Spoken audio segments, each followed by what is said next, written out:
Good evening, y'all.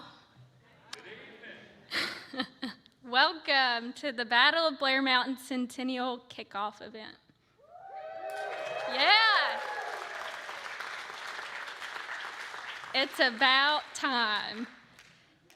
My name is Kenzie New Walker, and I am the Executive Director of the West Virginia Mine Wars Museum and Project Coordinator for the Battle of Blair Mountain Centennial.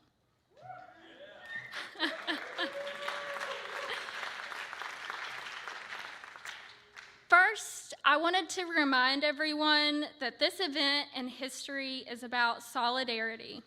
Please join us in keeping our community safe by maintaining a 6-foot physical distance from those who are not in your party. Remember that this is a masked performance, and keep your mask on for the duration of the program. This is not only a request of our event organizers, but we have performers and members of the audience who are at risk. They've made this visit, and we want to ensure that they are not put in jeopardy. Tonight, we are here to commemorate and celebrate a history that has been suppressed for generations. A powerful story of solidarity and sacrifice. It is our story, and its message remains as important today as it was 100 years ago. It's the story of miners, of Black workers who migrated to West Virginia from the South, of European immigrants arriving from Ellis Island, and of white mountaineers, standing in solidarity to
Tennessee Ernie Ford's 16 tons and Steve Earle's recent Coal Country have helped keep this story alive.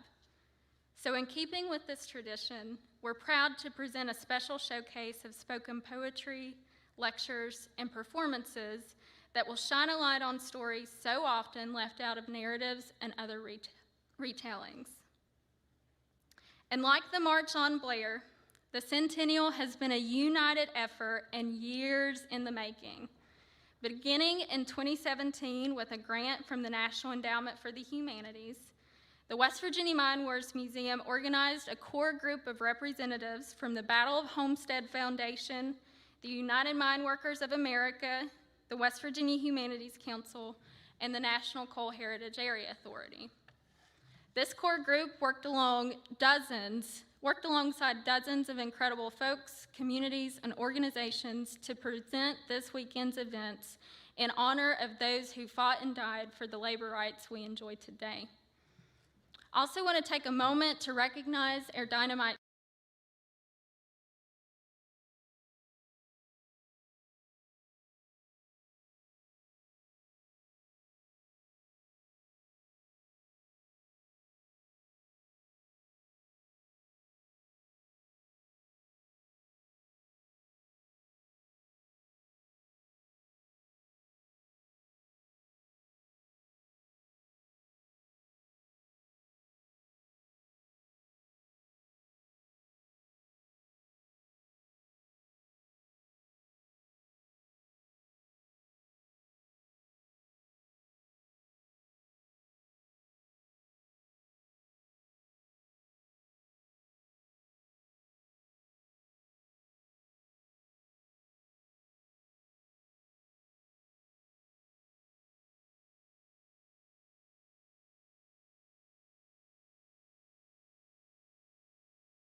in West Virginia and throughout the country.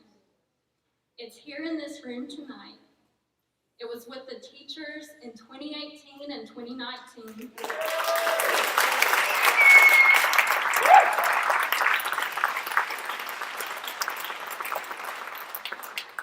It's with the mine workers in Alabama who are entering their 6-month strike against Warrior Met.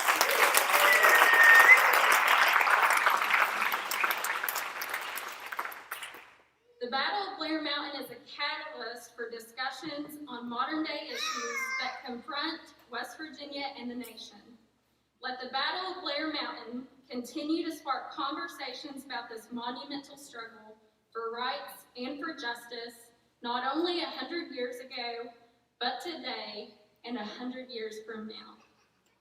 Without further ado, I'm proud to welcome Sarah Lynn.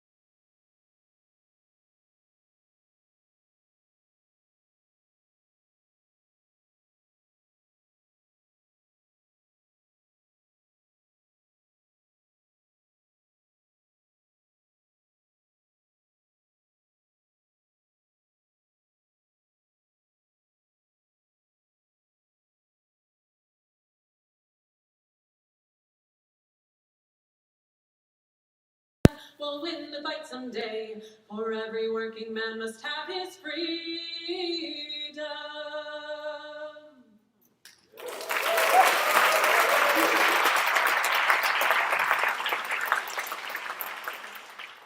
In late August 1921, thousands of men and women were making their way across the mountains of southern West Virginia.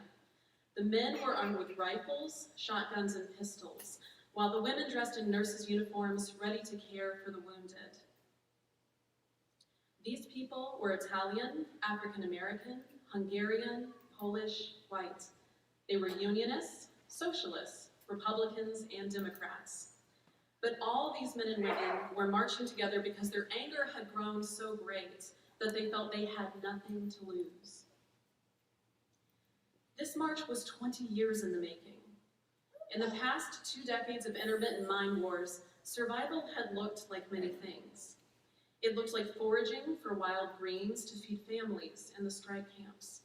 It looked like listening to and starting to learn the language of a fellow striker. And it looked like singing. Unionists and strikers used song to vent their sorrows, to laugh, and to remind each other why they were fighting. These songs tell us where the men and women of West Virginia's mining communities came from and where they were trying to get to. In the early 20th century, West Virginia's coal fields were teeming with people from Appalachia, the Deep South, and Eastern and Southern Europe. And all of these people carried their song traditions with them. The Italians, many of whom were anarchists and collectivists, sang anthems about solidarity and revolution. They likely sang Stornelli di Asilio, an anthem by Italian anarchist Pietro Gori.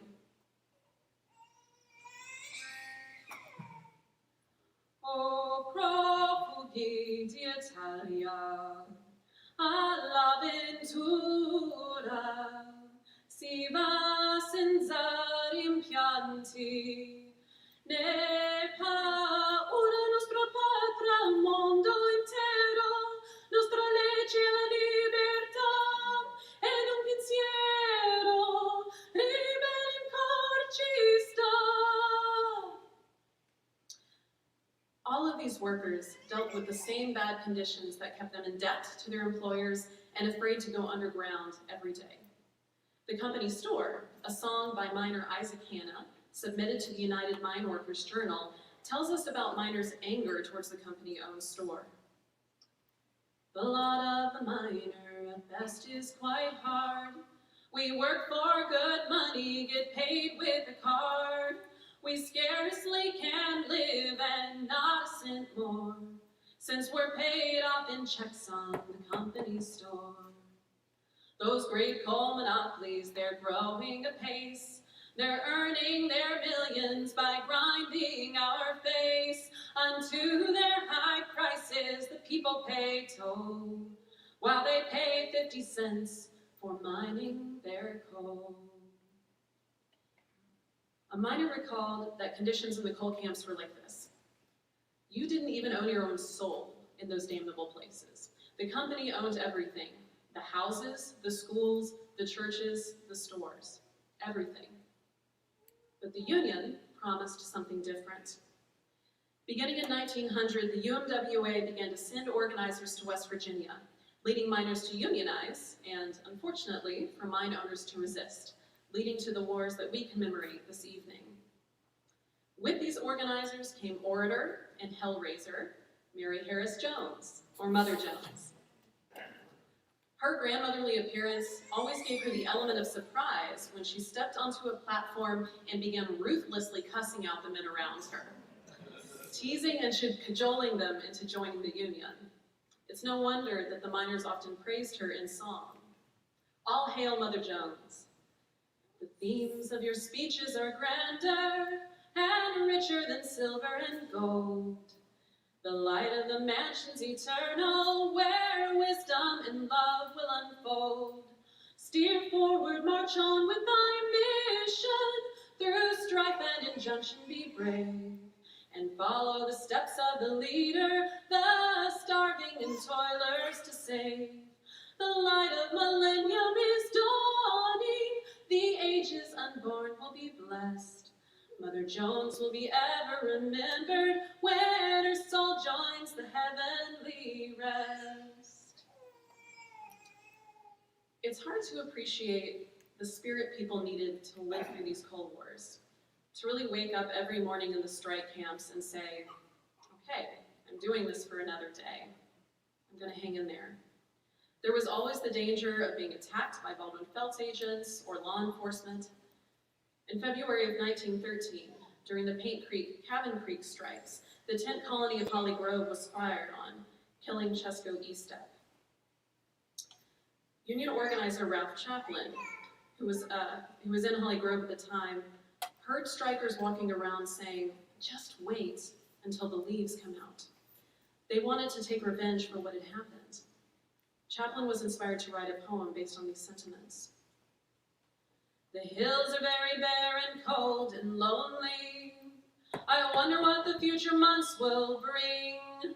Our strike is on, our strength would win if only. Oh, buddy, how I'm longing for the spring. It isn't just to see the hills beside me grow fresh and green with every growing thing. I only want the leaves to come and hide me, to cover up my vengeful wandering.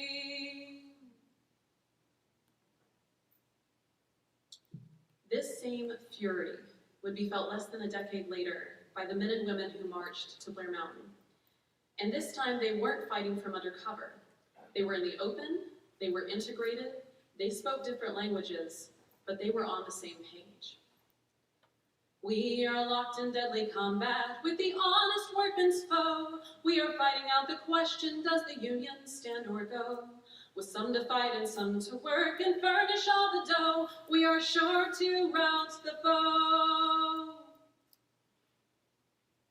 90 years later, in 2011, several hundred people retraced the march to Mingo. These marchers were calling for sustainable jobs for Appalachia and for the preservation of Blair Mountain, slated for destruction through mountaintop removal mining. I was on this march, and though many local people supported our efforts, some did their best to make sure we felt threatened and unsafe. But just like the strikers 100 years ago, these challenges forced us to find our voices. We adopted hymns, civil rights anthems, even sea shanties to sing about our experiences. We used the civil rights song Eyes on the Prize to declare our goals. We're gonna march our way to Blair, and we'll stand with our comrades there. Keep your eyes on the prize, hold on, hold on, hold on. Keep your eyes on the prize, hold on. inspired me to create Blair Pathways, a multimedia project exploring the music of the West Virginia Mine Wars. This project includes an album of traditional songs by contemporary artists, some of whom are actually in the audience tonight, and a map and historical narrative. Many of the songs you've heard me sing portions of just now you can listen to in full by many different artists on the album, and you can find out more at blairpathways.com. We've inherited an unmeasurable legacy from the men and women who fought these wars. They fought for dignity in the workplace, and they fought for bread on the table, but they gave us a ferocity that we can't afford to lose. We carry on their work through building unions, protecting our fellow employees, and through caring for our communities. I'm going to end with a song written by UMWA organizer and bard, Davy Robb. Robb wrote this piece in 1914 when he was imprisoned for taking part in a miners' strike. The trauma of prison actually took away Robb's voice. After he was released, he was never able to sing again, though he did write poetry for the rest of his life. I sing his words because he could not, and because 100 years later, these words still ring true for us as we fight for justice.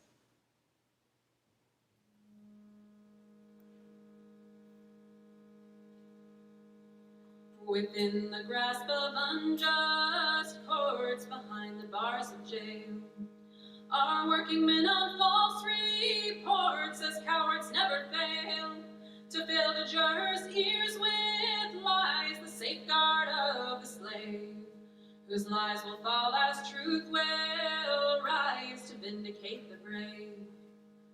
Our noblest men have oft been called to fill the felon's cells. In tyrant's jail securely walled, our greatest martyrs fell, but progress marches steadily, truth will open up the door, and justice in the misery that binds and grinds the poor. Oh, nature's gifts are not our own, the master rules them all. Even governments, 'tis clearly shown, permit him now to rob, but watch the revolution grow among the laboring poor.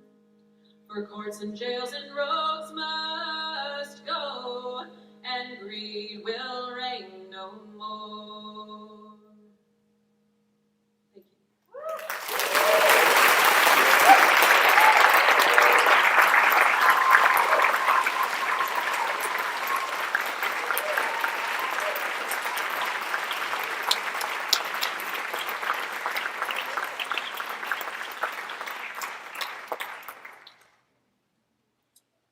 Thank you. So much, Sarah, for helping to kick us off. Before we get into the music portion of tonight, I would like to welcome Crystal Good, who wears many hats. She's a member of the Appalachian Poets, Writers, and Artists. She's the founder and publisher of Black by God, the West Virginian, and is a proud Redneck Valley girl, just to name a few. Crystal will be performing her poem, Civil Up and Rising, remotely with us tonight. Welcome to Crystal on the screen. My name is Crystal Good, and I am very honored to be here with you today and to share my poem, Civil Up and Rising, Baltimore on the 1, Blair Mountain on the 2. This poem came to me, and I still don't think it's finished, but it came to me during the Baltimore uprisings when I started thinking about what would it mean to that community and to the community of activists if they understood and knew about the mine guard system, how those things could unite us around what I believe is the reason that we're all here today, and that is police brutality and the mine guard system and the similarities. Then I started thinking about old James Brown and how he hit it on the one, right? And how what we really need is to get on the beat, right? Like it's the same song, it's just different beats. And then I started thinking about, well, here, let me just play a little clip for you here. We are taught in 4/4 time that the dominant beat is on 1 and 3. Our band directors, our choir directors, our orchestra directors start us up how? And 1, 2, 3, 4. 1, 2, 3. Now that is the European dominant beat. For Africans and African Americans, it is not 1 and 3, it is 2 and 4. I don't even have to teach you. Y'all just listen to black people clap to this song. Glory, glory, hallelujah. You are clapping on beats 2 and 4. If you got some white friends, they'll be clapping like this, y'all. All right, y'all, let's get to this poem right here. All right, I'm gonna start it off because even though white folks clap on the 1 and the 3, and black folks clap on the 2 and 4, James Brown set it off on the 1. And James Brown said, I don't want nobody to give me nothing. Open up the door and I will get it myself. So which side are you on now? Which side are you on? Can I count it up? Baltimore on the 1, 6 nights. Blair Mountain on the 2, 5 days. Say it loud, say it proud, which side are you on? 1921, the miners marched and protested. They had all the intimidation they could endure. Blood and brutality, blood and brutality. Them Baldwin, Phelps, thugs, blooded women and children in miners' heads. Then them miners took to force. Them miners took to fighting. Them miners took to shooting. Them miners took to F the police. But you ain't never heard of this? But you ain't never heard of this. The largest American armed rebellion since the Civil War. But you ain't never heard of this? But you ain't never heard of this. Baltimore up and rising, but you only heard riots. Red bandanas red around their necks on the 1. Red bandanas red around their necks on the 2. On the 1 week of rage, hundreds of people died. 1,000 arrested, 10,000 miners, 1 million shots fired. They say in Baltimore County there are no neutrals there.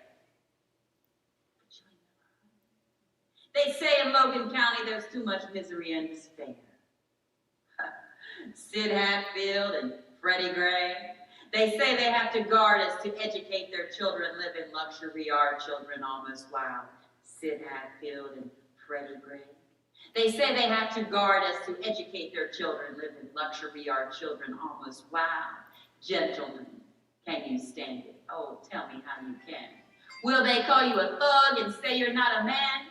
On the 1, will you be a gun cover court? Will you be a man? On the 2, stand down on the 1, bombs and martial law on the 2. On the 1,000 arrested, on the 2 coal companies prosecute, on the 1,000s march, on the 2 us poor folks haven't got a chance, on the 1 unless we organize, on the 2 which side are you on? Say it loud, Baltimore on the 1, say it proud, Blair Mountain on the 2. Which side are you on? Come on, good people, news to you I tell. Can I count it all? Whew, and I'd like to close with a clip from my favorite rapper, one of my favorite rappers, KRS-One. And then I'll let y'all get to this fantastic program, and I am so excited that my Dirty 11 is in the house, right? Yes, I could name 11 people right here in this audience, and if I had to boot up and strap up and climb up that mountain, I'd take you with me. Because we are a people that do not give up. All right, now, let me play this last recording, and I will be out your hair, and I sure do hope you like mine, because I got it just for you. The people are the ones who have to fight. We used to say, which side are you on? Which side are you on? The truth is, we're in so much debt that the only way out is revolution or war. So now the question is, which side are you on?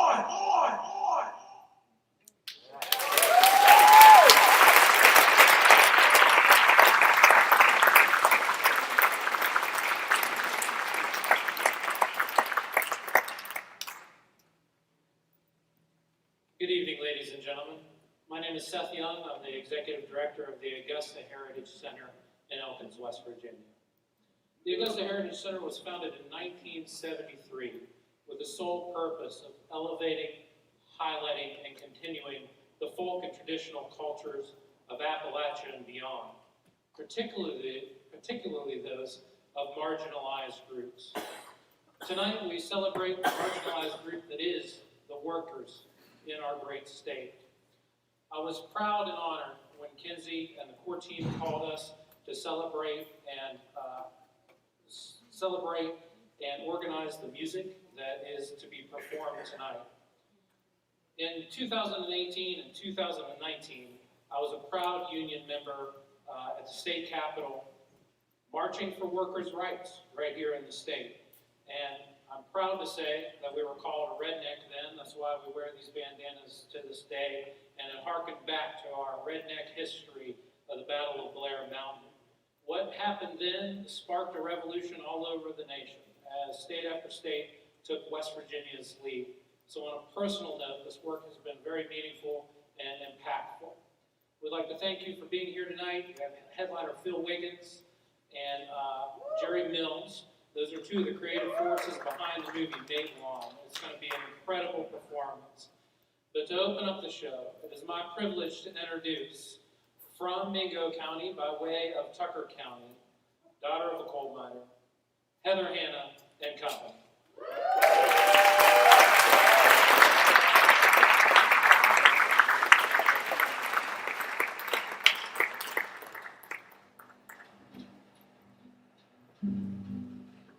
Evening.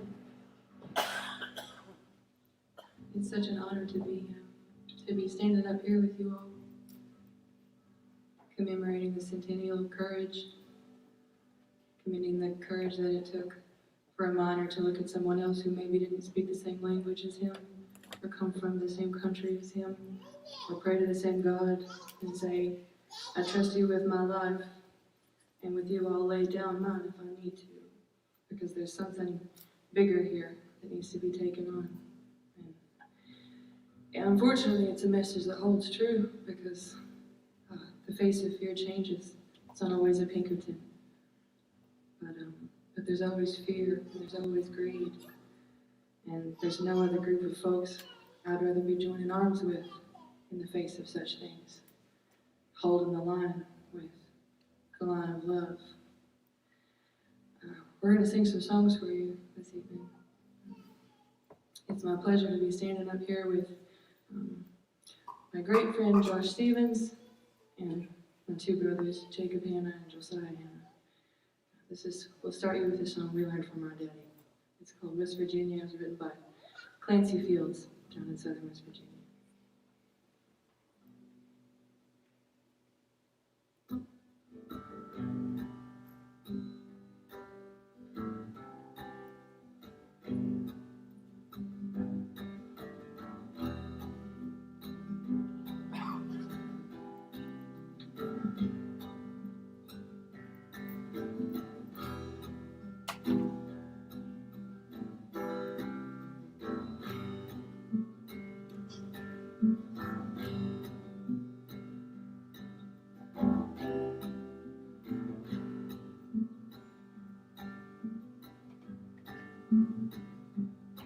Well, did you ever walk a country road way back in the hills?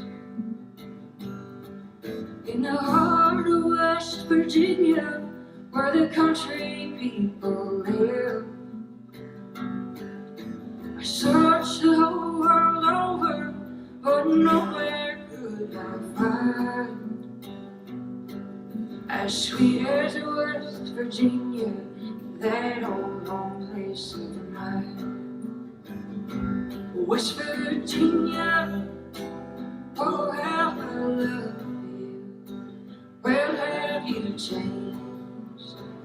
I'd like to know. Well, does your honeysuckle bloom and your water still run clear?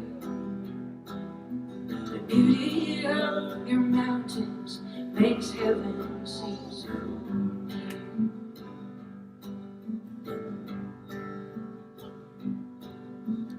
I was just little boy in those West Virginia hills.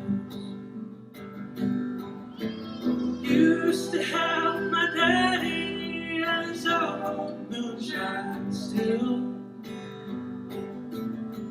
Help him make moonshine until he falls asleep. That's how we make a living, my daddy and me. West Virginia, oh how I miss you. Have you changed? I'd like to know. Does your honeysuckle bloom and your water still clean? The beauty of the mountains makes heaven seem so near. To the angel.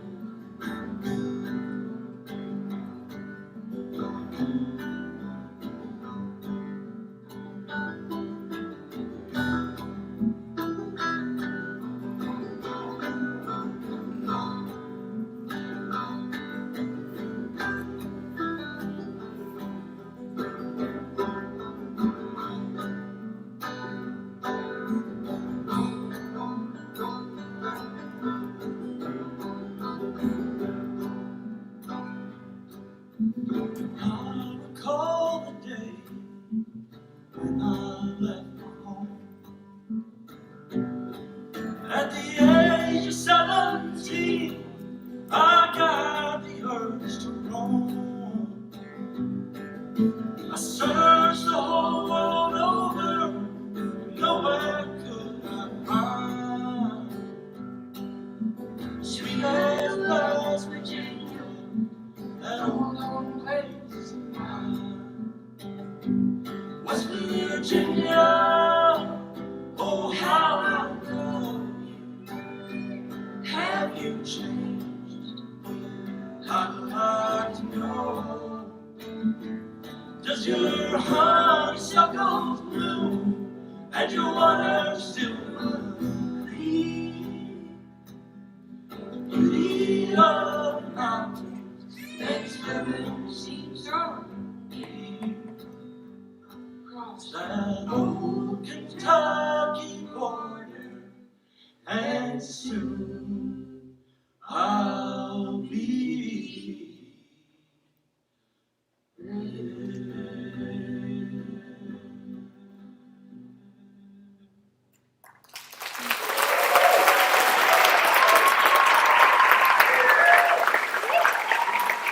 Thank you so much. Huge shout out. There's no way to ever thank everyone enough for the incredible labor of love this is. But just really quickly, thank you so much, Emily Miller. Thank you so much, Seth Young. Thank you so much to the folks that are holding the line at the Miners Museum. It's no small thing. It's not a little feat. It's at least a medium-sized miracle to pull off something like that. So it's good. So thank you so much. It's now, my goodness, I'm so excited. I've been telling people, for me, time will be measured before and after this moment because it's now my joy to introduce and ask you all to help me welcome to the stage Appalachian royalty, Mr. Jesse Mills.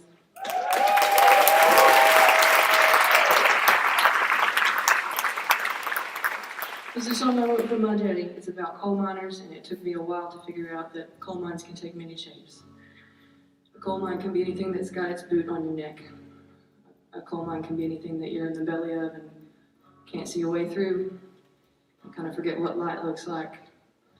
And if that resonates with you at all here tonight, take it from me and keep going. Move towards it. It's called Done Low.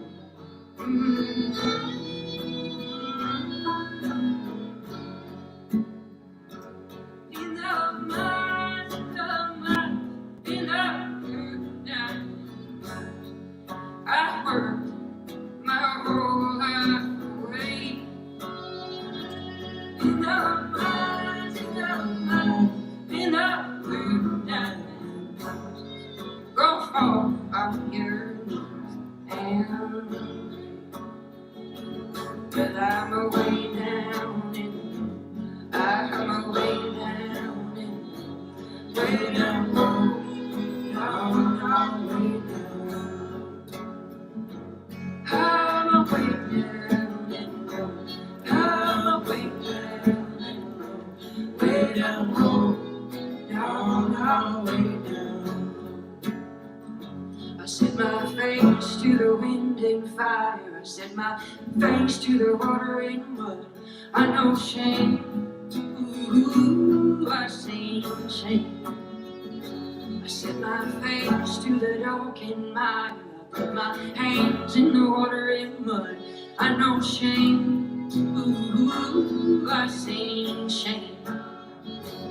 But I'm soon to find the sun. Yes, I'm soon to find the sun. She'll show me all that's to be done. All the ways that I must run. All these things I must become. All these things that, many things I must be. Let's hear that, Chuck.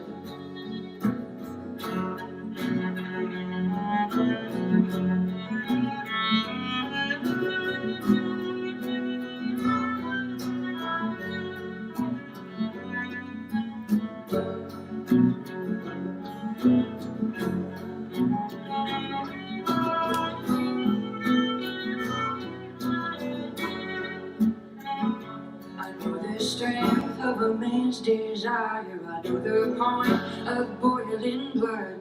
I know pain. Ooh, I see pain. I know the scorn of the brothers' laughter. I know your eyes when you turn to run. I see shame. Ooh, I see shame. But I'm soon to find the sun.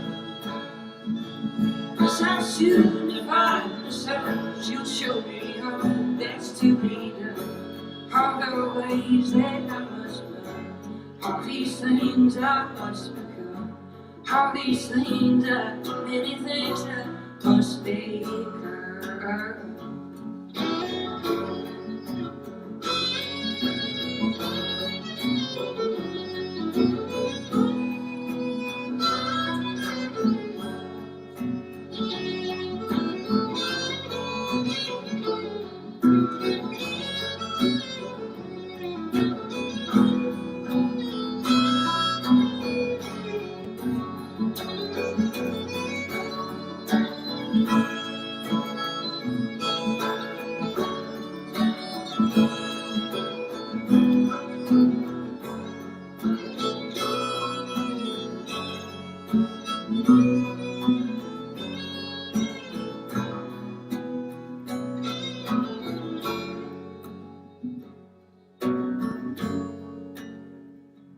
Well, I'm away down in, I'm away down in, way down low, no, way down. I'm away down in low, I'm away down in low, way down low, no, way down low. But I'm soon to find the sun. Yes, I'm soon to find the sun. She'll show me all that's to be done. All the ways that I must run.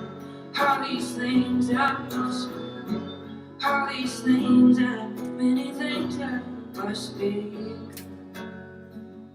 All these things many things I must be. All these things, many things I must be.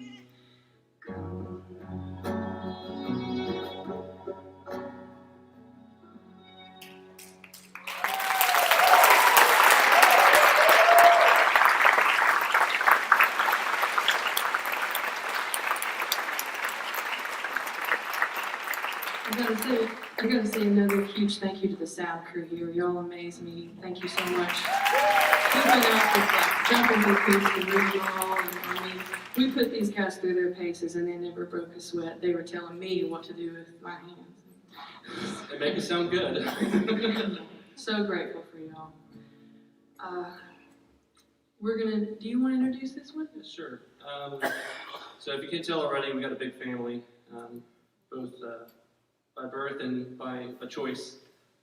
And growing up, we lived way out Wayne, neighboring Mingo County. And we would always go out, do a grocery run about 30 miles away, come back home.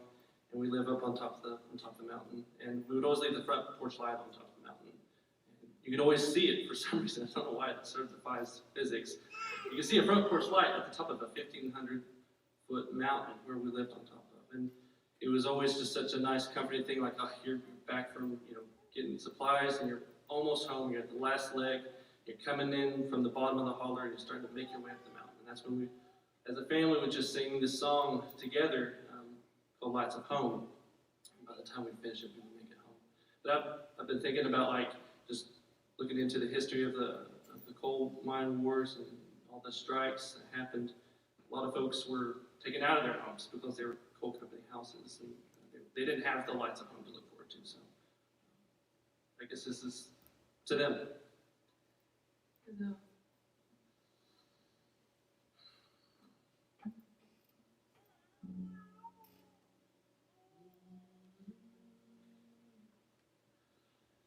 As I travel through this lowland, many times I walk alone, but there is one thing that cheers me greatly, cheers me. I can see lots of hope, sweet home. Lights of home are full of glory, shining out from heaven's door. While I sing and tell a story, I can see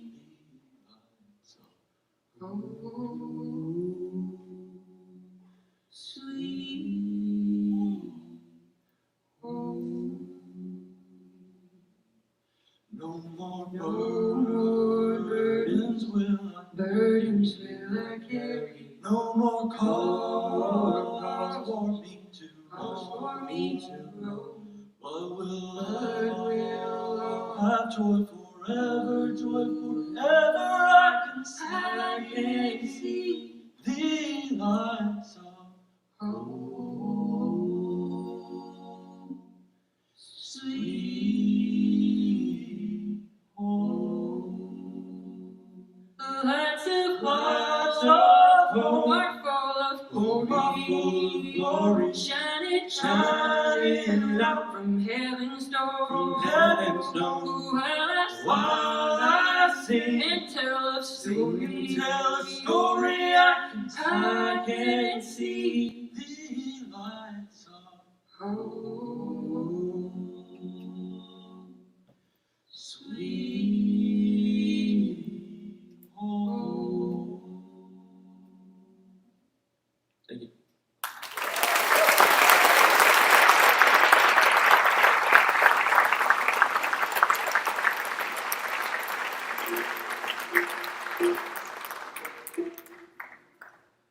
So, of course, I'm happy to tune this banjo. No, That's what we call it, the banjo player. surely not.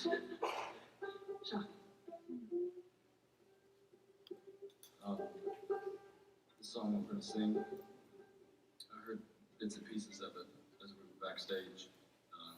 Whatever the program was, I was wishing I could have been watching it. But it's a song that's pretty well known. And I just wanted to share the backstory behind it. From what I know, I don't know the depth of it, but it goes that there was a union organizer in Harlan County, Kentucky. They were facing very similar things to the people in this area that we're commemorating now.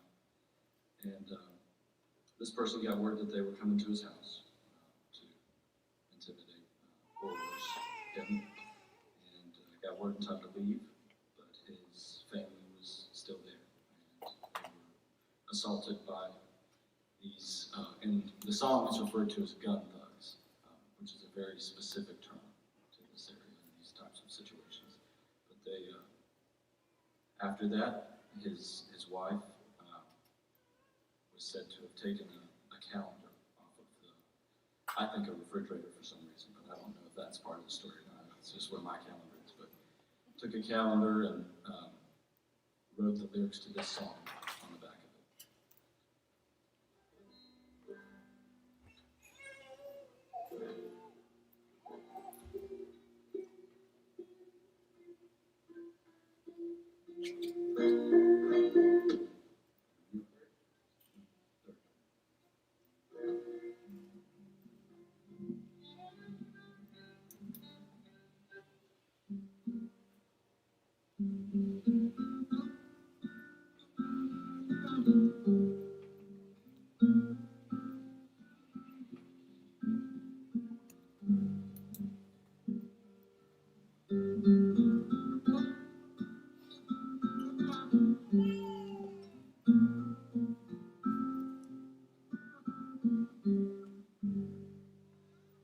A short life of trouble in a dark and dusty mind has been my occupation. Now I walk the picket line. I was there in bloody Harlem when they tried to organize their miners faced starvation. You could see it in their eyes.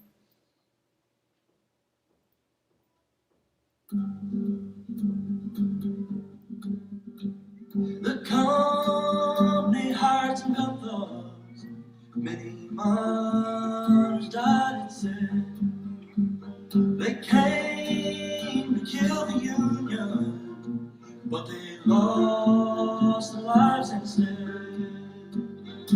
Which side are you on, boys? Which side are you on? Get up for the rich man, the Union standing strong.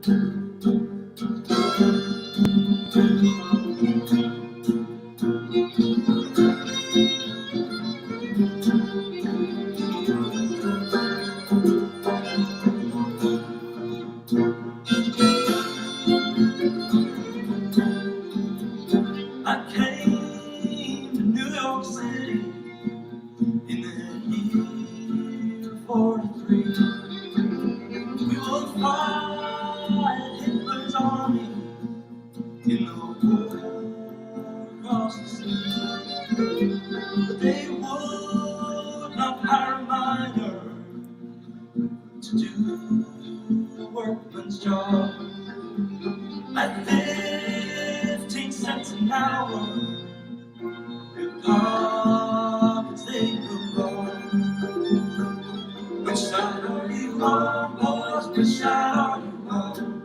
Get up for the rich man, the Union standing strong.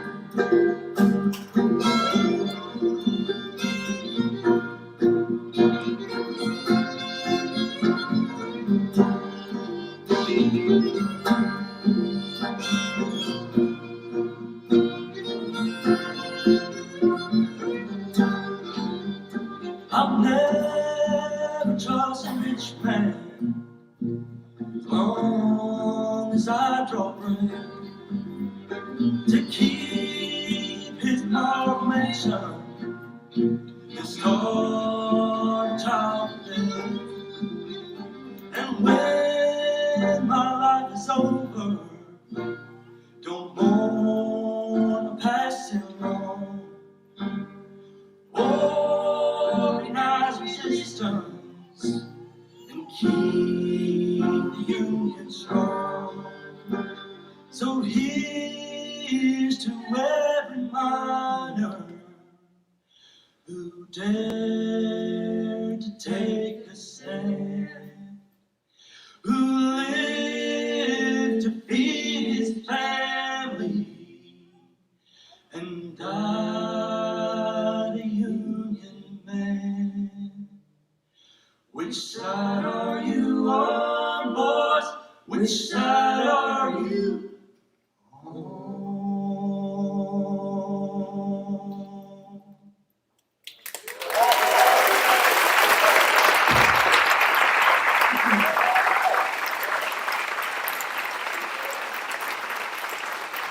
So that was the song version of the thank you to all the miners sitting out here. Thank you. One of which includes our father, the Headwaters. And speaking of which, we've got some special guests that we're going to have join us on the stage here directly. Please make welcome James Hanna, Teresa Hanna, Gabrielle Hanna, Nick Hanna Ward. Come on out.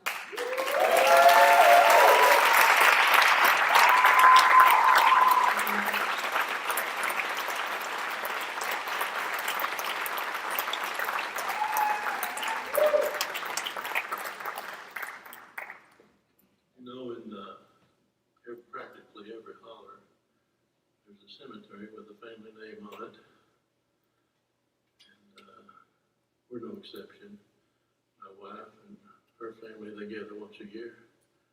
My family, we gather once a year, sing, shout, pray, and eat, have a good time. I'd like to encourage you, if you have a family plot somewhere, to discuss with your family the possibility of starting a meeting.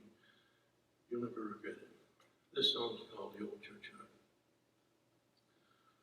Oh, come with me to the old churchyard. I will know the path through dark greensward. Friends do slumber there, we would want to regard.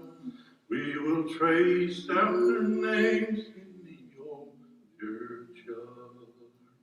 Mourn not for them, their sorrows roar. Weep not for them who weep no more. For deep is their sleep, both cold and hard. Their pillows may be in the old churchyard. I know it seems vain when friends depart to breathe kind words to a broken heart. And I know that the joys of this life seem marred when we follow our friends to the old churchyard. But were I at rest beneath yon tree, why then weep my friends for me? I'm so wayward and sad, so grieved and apart. The rest I seek in the old churchyard. Friends slumber there in deep repose, released from the world's sad bereavement and woes. And who would not rest with the friends they regard in the quietude sweet of the old churchyard? They rest in the hope of that bright day when beauty shall spring from this prison of clay. When Gabriel's trump and the voice of the Lord shall awaken the dead from the old churchyard. Oh, weep not for me, I am anxious to go to that heavenly place where tears never flow. I fear not to enter that dark, lonely ward, for soon I will rise from the old churchyard. For soon I will join that heavenly band of glorified souls at my Savior's right hand, forever to dwell nations prepare for saints that shall rise from the old churchyard. For saints that shall rise from the old churchyard.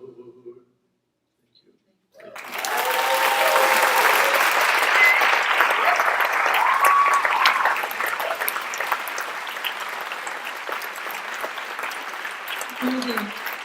Thank you again so much. We got one more song for you. And then, gosh, I'm really looking forward to sitting down and listening. What a gift, what a treat. And I'm learning so much. Not much else to say, but hold the line. Peace be unto you, love be unto you. It's a song I wrote about when I was about 10. We lost our home to a forest fire, and we didn't have insurance, and so we were kind of without a place to live. But that was all right because there was still a well. There was still a well on the property, and as happens sometimes, there are fault lines, and sometimes things travel down those fault lines, and your water gets compromised, and you're left with a choice to start over, or throw your hands up and walk away. Thank you to everyone that didn't walk away, and I hope you can hear this and be encouraged to hold.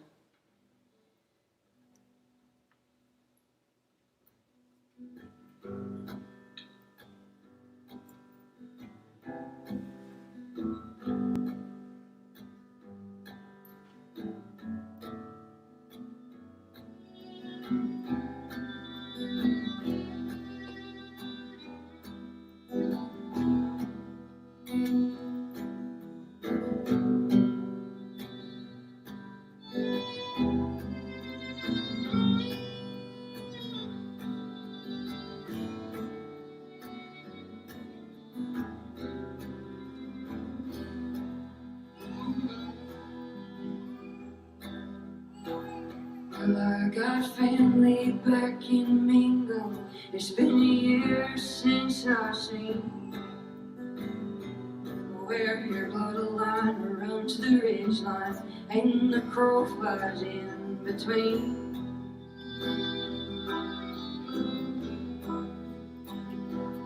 And the only thing not working was the ringer washer in the spring.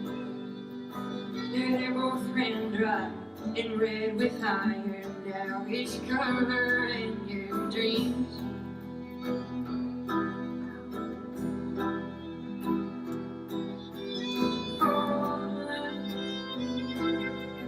Firelines, well, they're breaking all the wrong places at all the wrong times. I watch the flames climb up the mountain with my sister's head in mine. Started over, build another, dig for water one more time.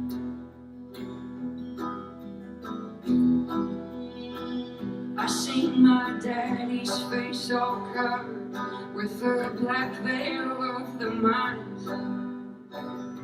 Same as when he fought that fire that ate the labor of our lives.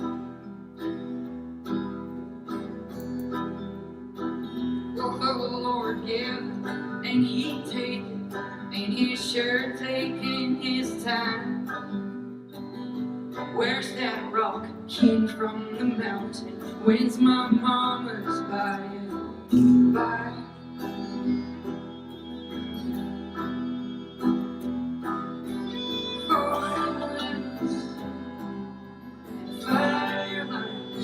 Well, they're breaking in all the wrong places and all the wrong times. I watch the flames climb up the mountain with my sister's head in mine. Started over, build another, dig for water one more time.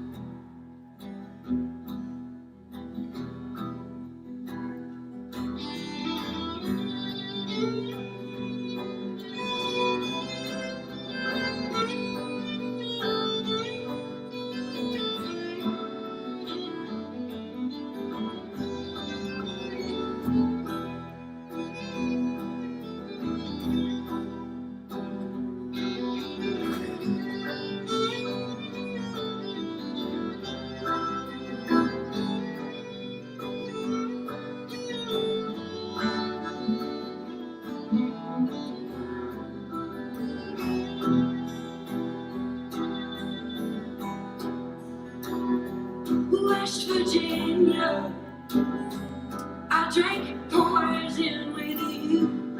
I have kept your sacred secrets. I learned your songs, sorrows too. Let me go. Put your mark up next to mine. All your lovers, they're all leaving. I will always call you mine.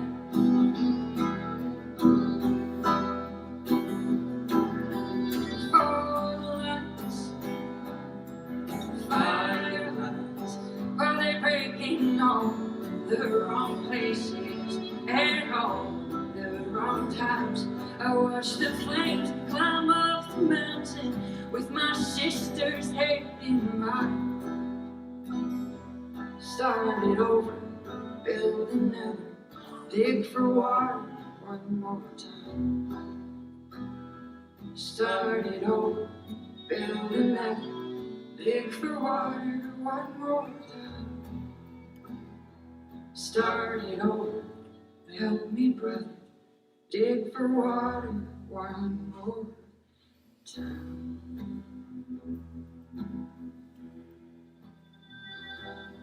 Well, I paid the price for the leaving. Sing it if you know it. It's the life I have. It ain't the one I thought I'd find. I can't remember why I lived so free. What I wanted to do, what I wanted to see. Still remember where I come from. West Virginia, oh my home. West Virginia, where I belong. In the dead of the night, in the still and the quiet, I slip away like a bird and fly back to those hills, the place that I call home. Let's hear that picture.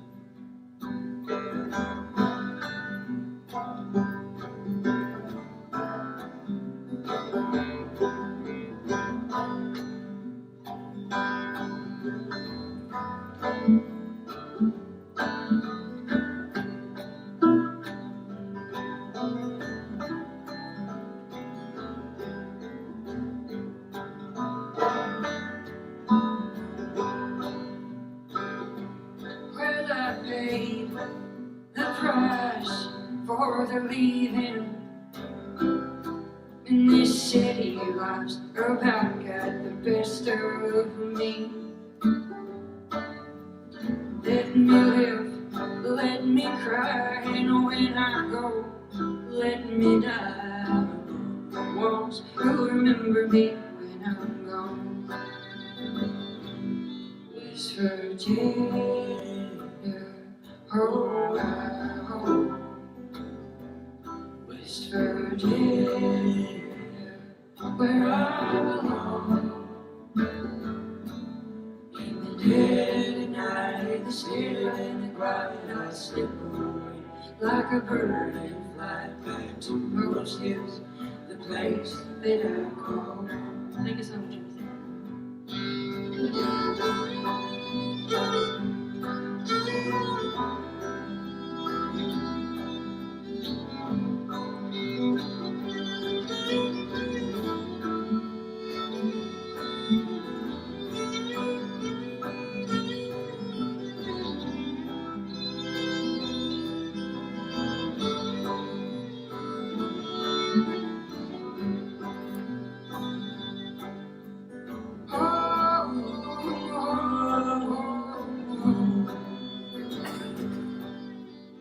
I can see it so clear in my mind.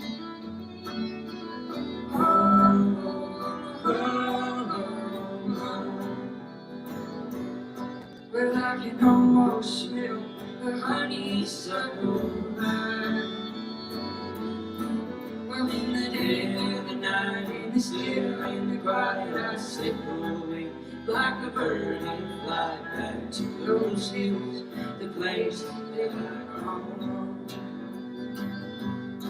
Well, in the dead of the night, in be still and the quiet house slip away, like the burning fly back to those hills, the place that I call home. Home.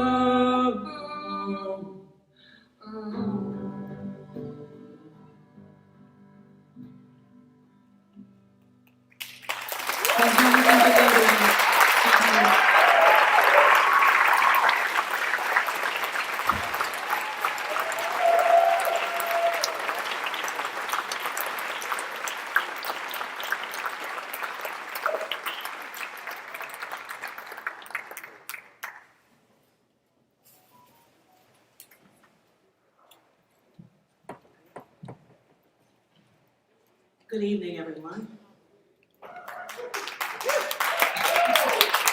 Thank you. My name is Doris Fields, or Lady D. My father's name was Porter Cotton. Somebody knew him? He was born October 14th, 1911, in Bessemer, Alabama, which is in the heart of the Deep South. He and his family moved to Cape Ford in Cabin Creek, West Virginia, in 1920. At the time of the Battle of Blair Mountain, my father had already been working in the mines for months, and he had not turned 10 yet. He once told me that his first job was going into the mines with a mule and a canary to check for methane. I remember asking him, why was he doing that and not in school? And he said he and his brother didn't have a choice. It was a job, and they had to help take care of the family. He did go to school off and on, but he eventually quit in the 6th grade to work full-time in the mines. With the exception of 4 years in the Army during World War II, he worked for more than 50 years in the coal mines before retiring. Though he only had a 6th grade education, he's still one of the smartest people I ever knew. Growing up, he taught me the importance of unions and fighting for better wages and conditions and benefits. He was passionate about making sure that the older miners who couldn't read or write were able to get their black lung benefits. And he made many trips throughout Cabin Creek to help each one fill out their papers. I believe that if he had been older on that day in August in 1921, he would have been present on Blair Mountain, standing alongside miners, black and white, to fight for what was right, to fight against one more form of slavery. When I was young and my only daily concern was riding my bicycle, I told my dad one day that I hated those coal trucks because they left so much coal dust on my bicycle. And he said, you better hope those trucks keep rolling, because that's how you get bicycles.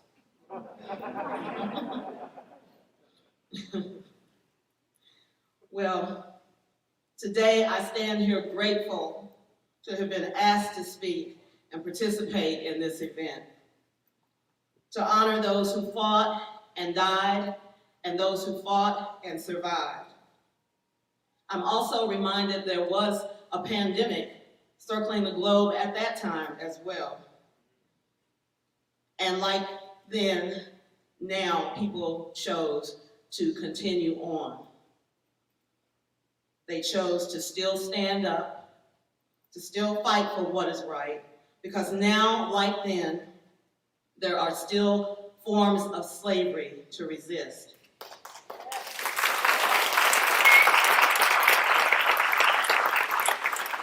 So in closing, I'll do what I'm most comfortable doing, and I feel like these words also ring true for this commemoration. Oh, freedom. Oh, freedom. Oh, freedom over me. and before I'd be a slave, said I'll be buried in my grave, and I'll go home to my Lord, and I'll be free.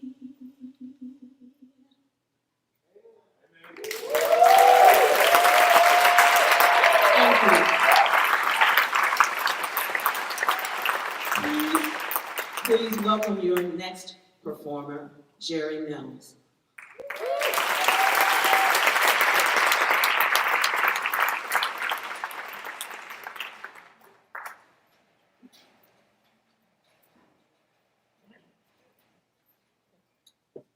Hello, everybody.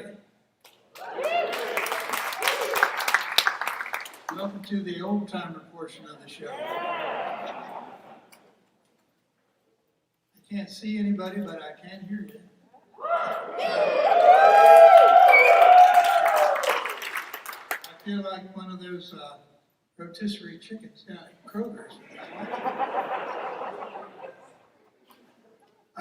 We're going to play some old-time tunes that were probably of the era and were probably played around the coal camps back in the day. This whole program seems to be back in the day, about times back in the day. So we're going to play some fiddle tunes, some banjo tunes, and some songs that were heard back around that time. And we're going to start off with one here that's called The Old Gray Mare Come Tearing Through the Wilderness.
Probably some people out there who remember Bonnie Collins.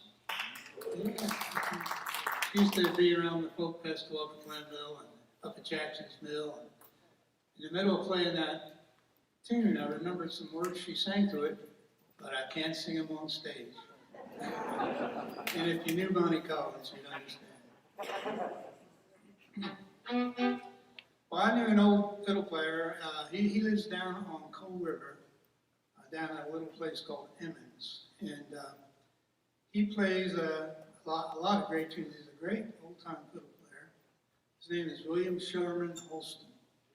And I learned a tune from William called Cabin Creek.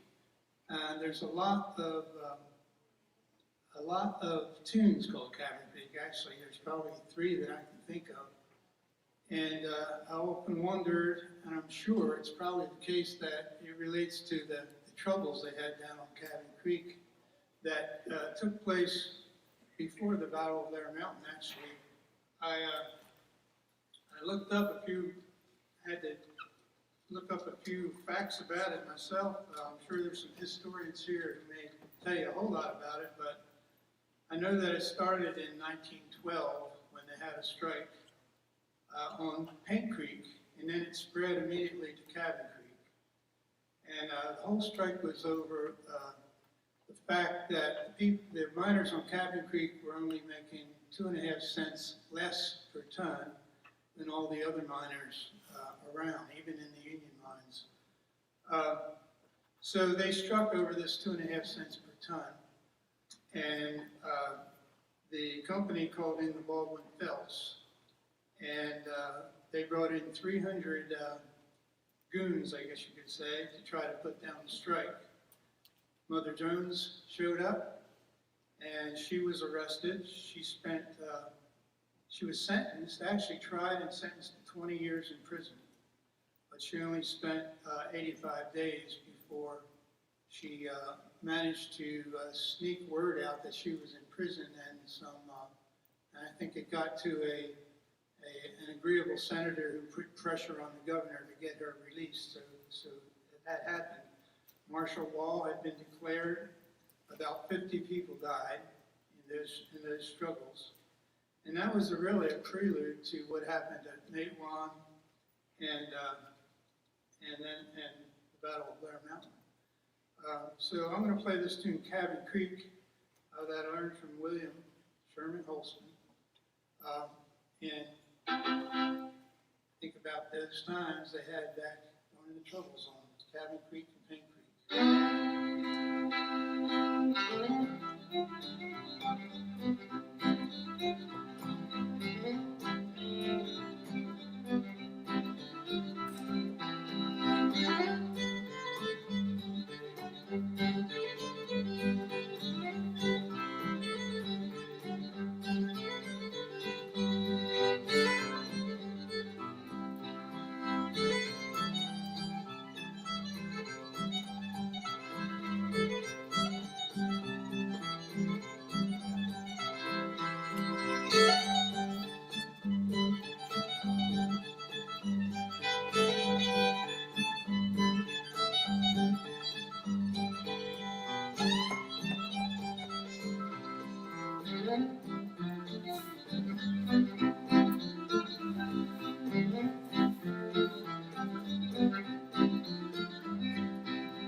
Well, I'm not sure if my buddy here got announced or not, but this is Mike Wichita Miller here on like it.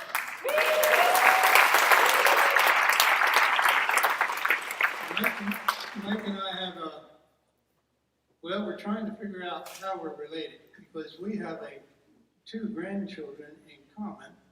My son married Mike's daughter, and so we think maybe we're grandpas-in-law. But we're not. That sounds about right. Well, not only did the miners have trouble with the Baldwin Fells, and by the way, I knew an old coal miner over in Fayette County. His name was Holly Huntley. Holly sang dozens and dozens and dozens of old songs. I made hours and hours and hours of tape of them. But I remember one little snatch of a song he sang, and it was something like, "The Union forever, hurrah, yes, hurrah, down with the Baldwins and up with the law." I guess it was a parody of the Union Forever song, but Holly had all the words to it. He was an old Union miner from there in Fayette County. Back when I was on the set of the film at Matewan, it was quite an experience for me. I probably didn't deserve to be there. And I got one short clip in the movie, but I got to hang out with Bill Wiggins, and I got to see James Earl Jones from a distance.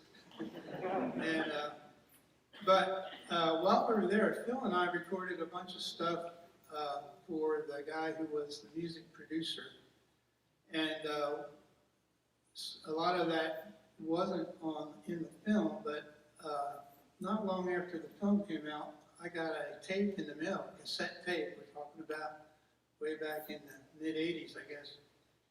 And on that cassette tape was all the music of Matewan, but it was also a tune of Phil and I playing an old primitive Baptist hymn called "When Sorrows Encompass Me Round." So I'm going to try that one here.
When sorrows encompass me round, and many distresses I see, I wish not a tear around my grave to be shed, but all to praise unto me.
sure some of the old hymns and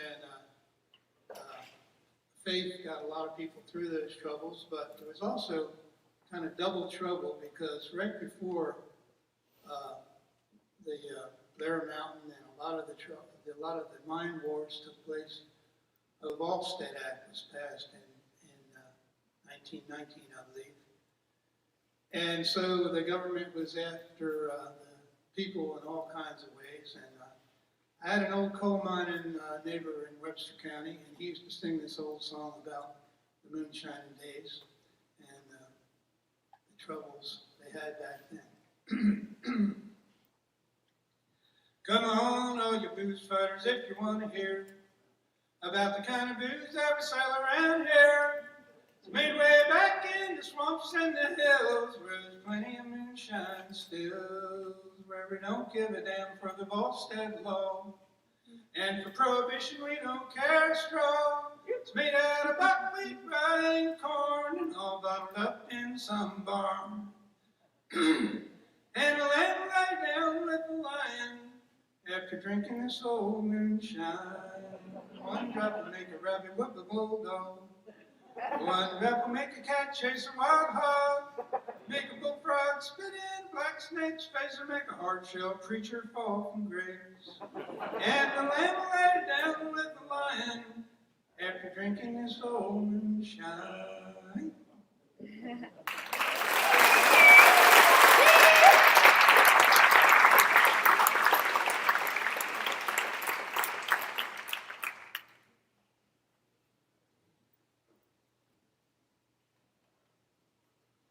Well, I'm sure there was some, I know for sure, there was a lot of banjo picking around the coal camps, especially since there was a lot of black miners in southern West Virginia. So, there was banjo playing. I happen to think that here in Kanawha County, when the salt mines opened up, they imported many, many hundreds of slaves to work in those mines. And I would bet anything that was the first banjo music you heard in Kanawha County, at least, and maybe in West Virginia, because that was really early. I'm going to have to ask a historian to tell me when those salt mines opened up, but I think it was probably real early in the 19th century. But anyway, I'm going to play a banjo tune here I learned from an old coal miner.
A lot of those old banjo tunes in this tuning are real spooky sounding to me. Old timers call this the Cumberland Gap tuning, and that tune almost plays itself out of this key.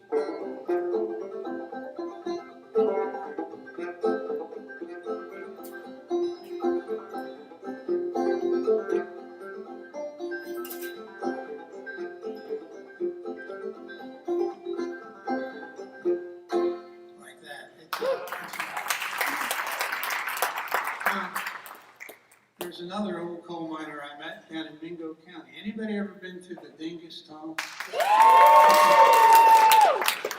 Well, William May was an who lived in Breeden, West Virginia, and not very far from the Dingus Tunnel, and I had to go through that quite a bit when I visited with him. Made a lot of recordings of his old ballad singing, and he played the fiddle and the banjo. It was quite an old timer, and he sang one old song that I really liked. He called it Little Pink, and it must have happened right around the time that the railroads were going in, because there's a great line in the song, something about, will you marry a mining man or a man who drives a 4-horse team? No, I'm going to marry a pretty little man who rolls his wheels by steam.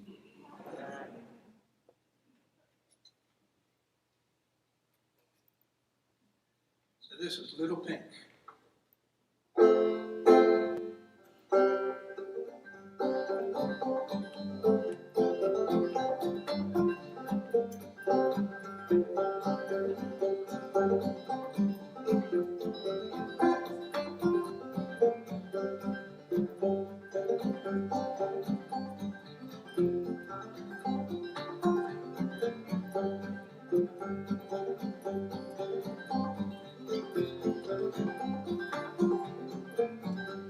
Come on, my little pig, and tell me what you think. You're a long time making up your mind. I used to think you was the prettiest little thing that ever the sun shone on.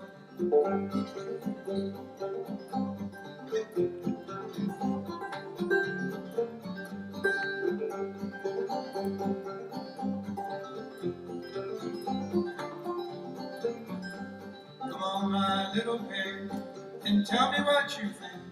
You're a long time making up your mind. I have to understand that you love another man. You no longer can be mine.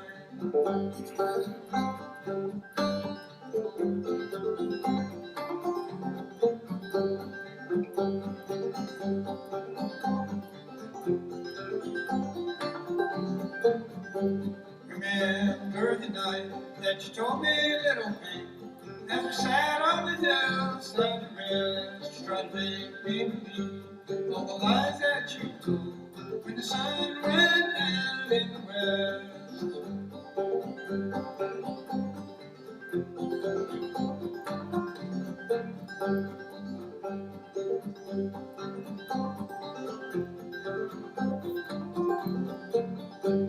Oh, will you marry some mining man, or a man drives a 4-horse team?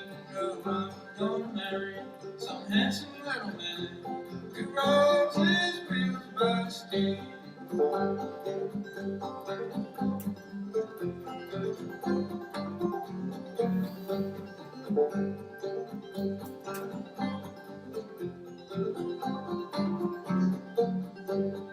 $0.15, all the money that I've got, and $1 is all that I crave. 15 cents, some old morphine, gonna take me to my lonesome grave.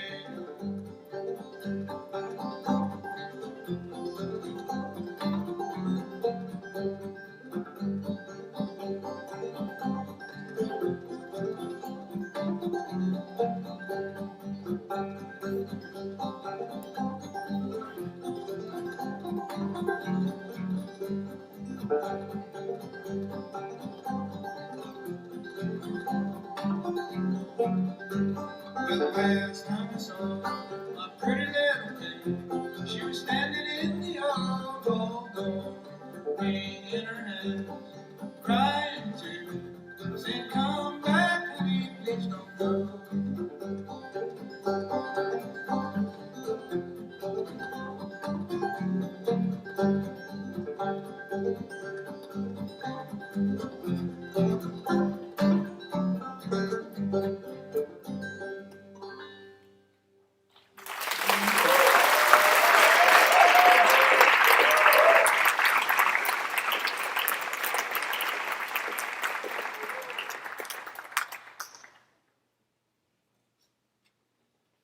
Well, old William Maywell told me quite a story. You know, there's an old tune called Reuben's Train, probably played by every bluegrass band and every old-time band in the country. Been around for a long time. And William told me that Reuben in the song, his name was Reuben Meade, and he said he lived in Naugatuck, West Virginia, and he ran the tadpole line and went from Naugatuck to Wayne. And he said, he told me all this story about this Meade family and this man, William Meade, who he believed was the Reuben of Reuben's train. Now, there's a line in the song that says that the night that Reuben died, Mandy wrung her hands and cried. She swore it was a good old soul. And then Reuben is dead, and they hauled him on a sled, and they buried him on a Marrowbone Hill. Marrowbone Creek is right there in Mingo County. I better pronounce it right too, Marrowbone. So I went up Marrowbone Creek, and I found the Meade Cemetery. And most all the stones are just field stones, unmarked field stones. I couldn't find a Reuben Meade, but I found Amanda Meade. And I know you all just heard Heather Hannah singing out here, and how about that? I was over in Hardy County playing at a little function, and Heather Hannah was there. And I was telling this story about Reuben Meade, and that says in the song that his wife was Mandy or Amanda Meade. And Heather Hannah jumps up in the back of the crowd and says, "That's my great-great-grandmother." So I don't know if this story is true about Reuben, but William May sure thought it was. So I'm going to try to play Reuben's Train here with William's words.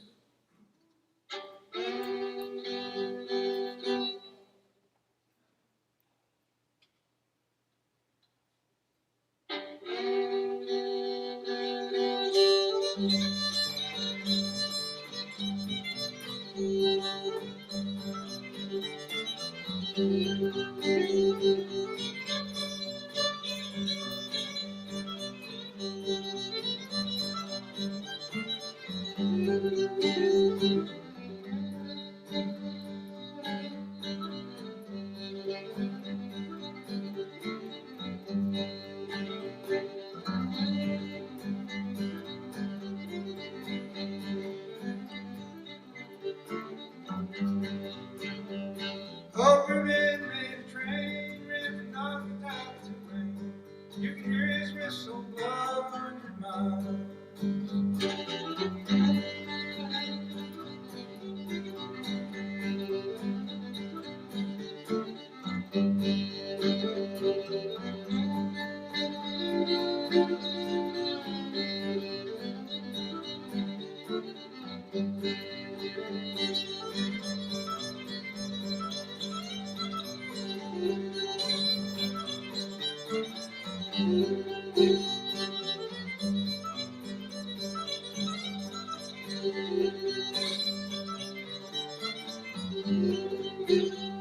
Oh, Reuben was a Meade, and to get that train to speed, you can hear his whistle blow 100 miles.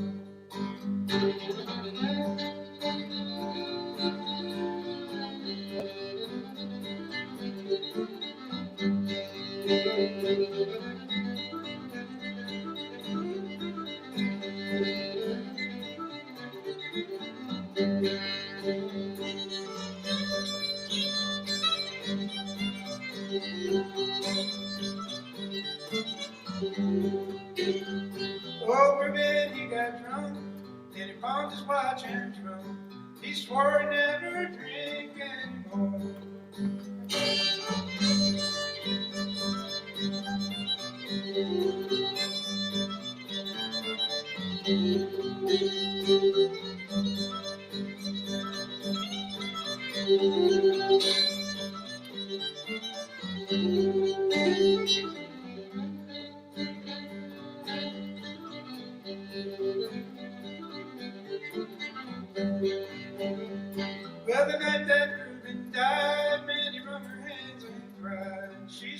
was a good old soul.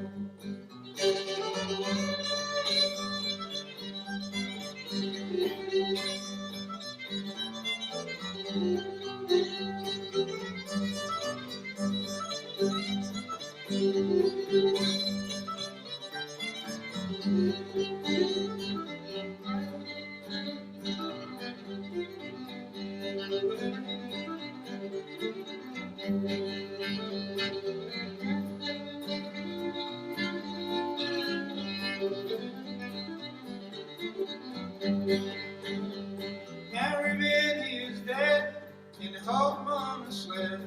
They buried him on a dry Bourbon hill.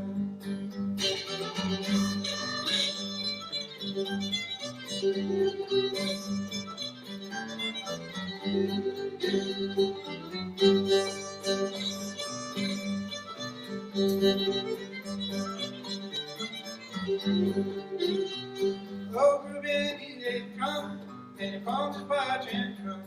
They swore never to drink anymore.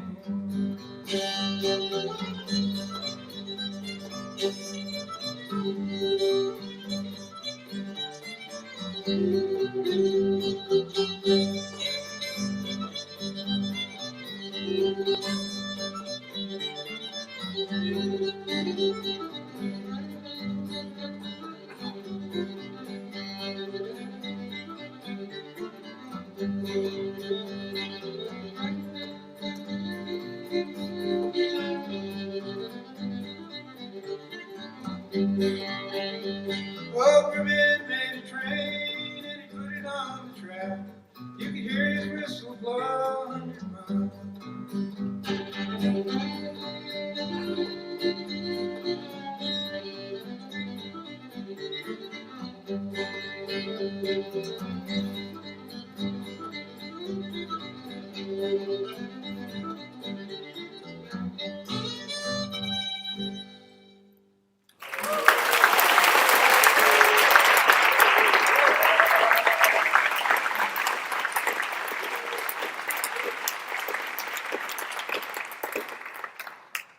Well, there's another old-time tune that I've been playing for a while, and it's called Hell Up Coal Holler.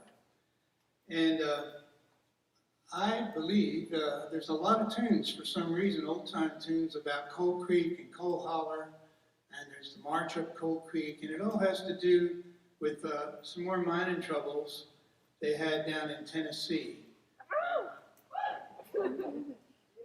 Tennessee. I spent a week there one day. Sorry.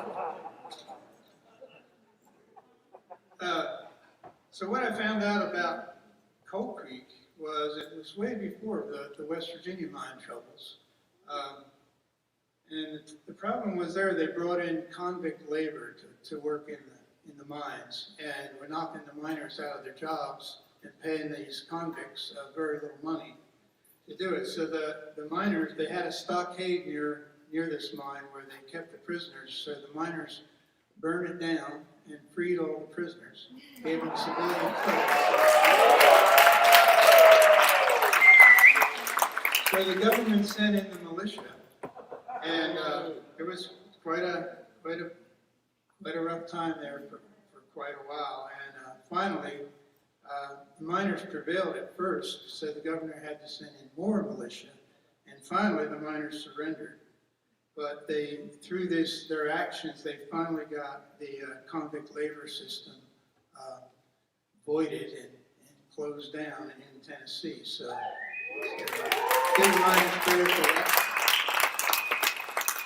So here's a tune called Hell Up Coal Holler.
Well, probably I learned most of the tunes I know off an old coal miner. His name was Melvin Wine.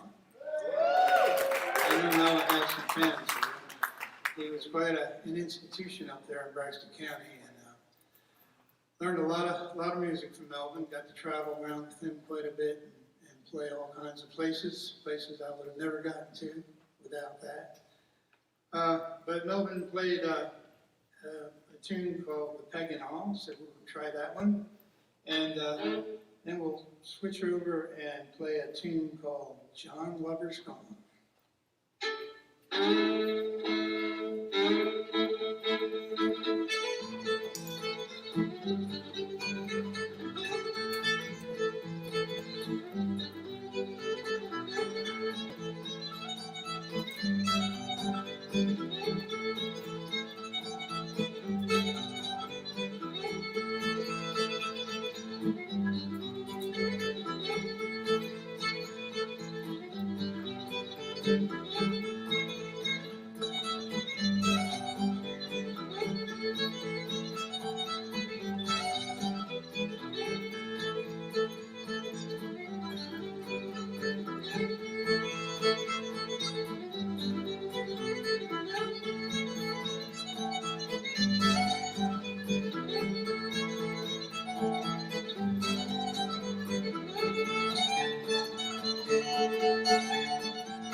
Well, like I said, this is the old timer set, and there's not many fiddle tunes that ask a question, but there's one called "Say Old Man, Can You Play a Fiddle?" And so I thought that might be appropriate for us old guys to try. I'll tell you when I figured out when I was an old man. I was playing for a group of school kids, and playing fiddle tunes and talking about them and answering some questions. And a little fellow raised his hand and he said, "How old's your fiddle?" I had that other fiddle there of mine, and I said, it's about 120 years old. He said, did you make it? So, I never saw myself in the same light after. So there's an old tune called Say Old Man, Can You Play Fiddle?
Old man, can you play a fiddle? Yes, I can. I can play it just a little bit.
Well, I think us old men are going to play one more and get off here. I'll tell you, I heard I heard Tessa Dillon playing out there earlier. I don't know how many people here heard some of those. Well, it makes me think I ought to hang it up. I'll tell you, these youngsters are unbelievable. So maybe we'll finish off here with an old time country waltz. It's one called The Rose of Sharon. I played this for some old folks at an old folks home one time, and an old guy said, that'll bring a tear to a glass eye.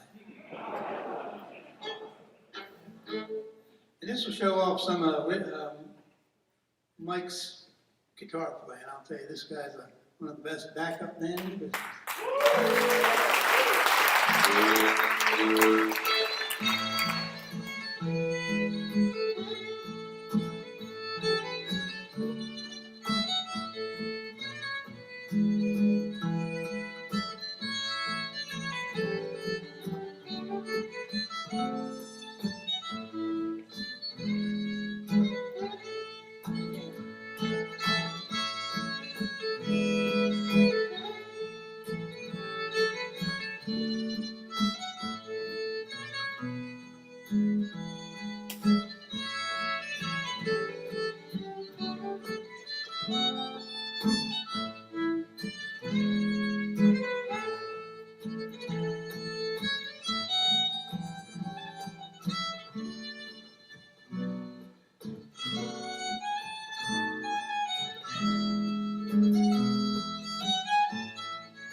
archivist with the West Virginia Humanities Council.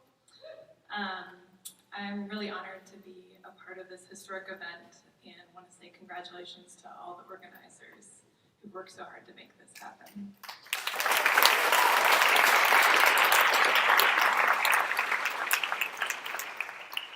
So when we consider the role music played in the West Virginia Mine Wars and the Battle of Blair Mountain specifically, we should think of the power of music as a social convener, a participatory act, a transcendent force, a temporary embodiment of the unification of workers, audible in their voices raised together in song. There is some physical evidence that music, or at least instruments of music, were present in the actual battle, as Kenny King has found remnants of harmonicas, their brass reeds, on White's Trace Branch, an area occupied by the Union miners. But we also know that music was a part of the long struggle of the mine wars because of the miners' songs and the stories about them that persist. After the Battle of Blair Mountain, when hundreds of miners were jailed in Logan County awaiting trial for treason, Reverend J.J. Jeffries, a miner preacher, formed a choir and led incarcerated miners in nightly hymn sings. In fact, Southern West Virginia miner songwriters often borrowed tunes of popular hymns and spirituals, setting their original lyrics of labor, union, and resistance to religious melodies. Many of the song texts have a spiritual inclination. In ballads like A Miner's Life and We'll Have a Good Union in Heaven, the union is imagined as a church or a heaven. Scabs are condemned to hell. In songs such as The Hardworking Miner and in the State of McDowell, union membership and worker solidarity are presented as virtues looked favorably upon by God. European immigrants, Southern Black migrants, and white mountaineer miners together learned the Black spiritual I Shall Not Be Moved and altered it for their purposes to We Shall Not Be Moved. It would become one of the most popular and militant songs in the history of the American labor movement and eventually the American Civil Rights Movement. It's no wonder that this connection between faith and solidarity was revealed through songs intended to rally workers against the powerful forces of coal companies, police, and federal troops. As folklorist of the coal fields George Corson writes, only men of faith can sing in times of adversity and of faith these miners had in abundance. The topic of union songs, as well as the act of singing them, kept miners in close relationship with each other, reminding them they were guided by a higher purpose that only the union faithful could realize. The notion of the union had a particular import for Black miners. The term union was one commonly used by Black societies and organizations, and in Black spirituals, the Union Band marches to heaven and is the only group permitted entry. Union also historically referred to the Union Army. For Black miners, the ideal of the Union offered an escape, a transcendence of their particularly difficult reality on Earth. The promise of that ideal could be imagined collectively through song. Labor and union songs were also a recruitment tool used to attract miners to union meetings or sung during pickets to keep spirits up. Particularly in the early 20th century, nothing could capture what David Corbin calls the thrill of rebellion, like song. Music and working class songwriters in West Virginia have continued to play important roles in labor struggle of the 20th and 21st century. Mercer County native Hazel Dickens performed her union songs and mining ballads at worker rallies, strike benefits, and UMWA picket lines across the country. During the Pittston strike and Ravenswood lockout, Lincoln County musician Elaine Perkey energized striking workers through her own original labor songs, such as America Our Union, set to the tune of the patriotic melody America the Beautiful, Talking Jack Rock Blues, and One Day More. Sterling Ball, a Parkersburg union organizer and former UFCW local president, also set his original labor lyrics to common melodies, singing with other food and commercial workers on picket lines across the region. And just a few years ago, and a few blocks from here, West Virginia teachers adapted modern pop music to suit the purposes of their own labor struggle in their Move Mitch, Get Out of the Way, and Mitch Better Have My Money.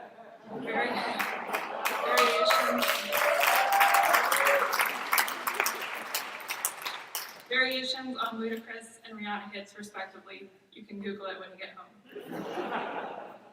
Perhaps the most powerful example of the influence the mine wars had on the music of the American labor movement is in what's probably its most famous song, Solidarity Forever, which Ralph Chaplin was inspired to write after a reporting trip to the Paint Creek, Cabin Creek strikes of 1912 and 1913. The message of that song, in all its tongue-twisting verbosity, is that workers should hold power because they build the world, stone by stone. He writes of the miners' transcendent vision of the future they were fighting for. We can bring to birth the new world from the ashes of the old. In the Battle of Blair Mountain and the struggles preceding it, labor songs allowed striking miners and their families to realize that vision of the new world in the present, if only temporarily, through their literal unification of voices, of different accents and cultures, embodying the Union heaven they sought together, an audible realization of collective liberation in unison and harmony. Thank you.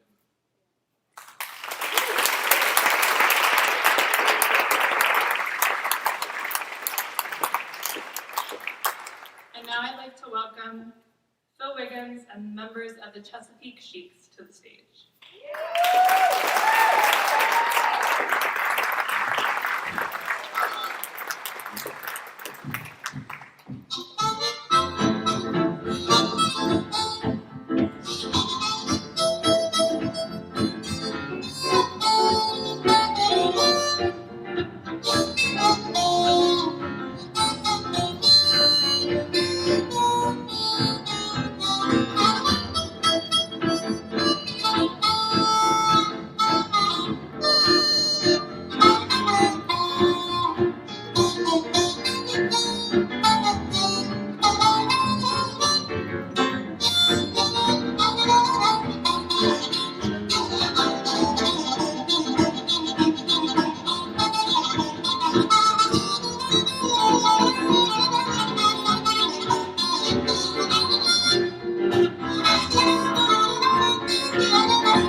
Thank you so much. Thank you so much again. Tell you how happy we are to be here. You know, the phrase "just let out of prison" comes to mind. It's so much fun playing for for people, playing live. It's been a while, so I think let's see. Last weekend I played, and I think that's really the first live show that I've done since the pandemic, and so glad to be here. And of course, I love being in West Virginia. West Virginia is my home, away from home. So, thank you. We'll just do blues. What do you think? Roberta, where are you? Oh, can't you hear me call? Well, I'm 1,000 miles away from home with my back against the wall. When I reached for you in the dark last night, my eyes were open wide. I couldn't see you, I couldn't feel you. You know I broke right down and cried. And I cried, Roberta, where are you? Oh, can't you hear me call? Well, I'm 1,000 miles away from home with my back against the wall. Well, I searched these streets for a friendly face. I stopped in every dive bar in this rotten old town. Well, it's a low-down shame, and it's a dirty disgrace, the way the people been turning me down. And I'm crying, Roberta, where are you? Oh, can't you hear me call? Well, I'm 1,000 miles away from home with my back against the wall. Take it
Last night I dreamed I heard you calling my name.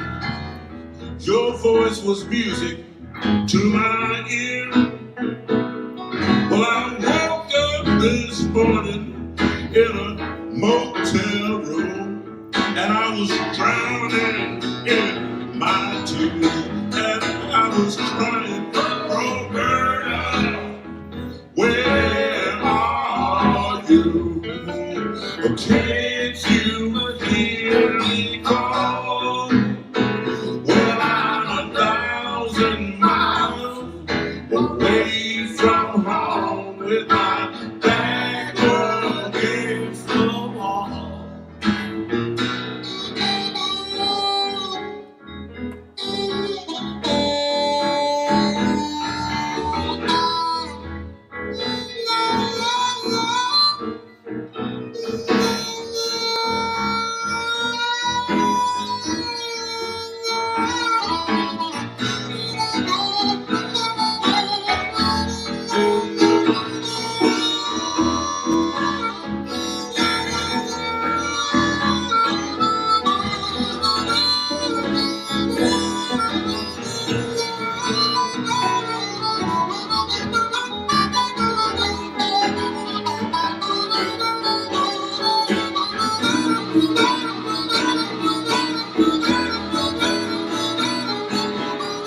Where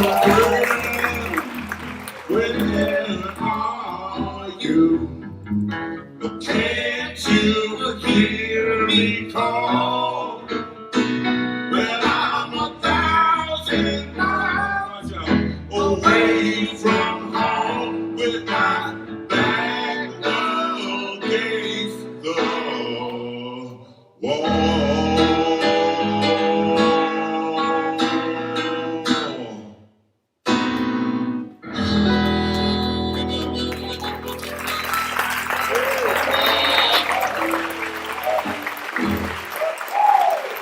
Thank you.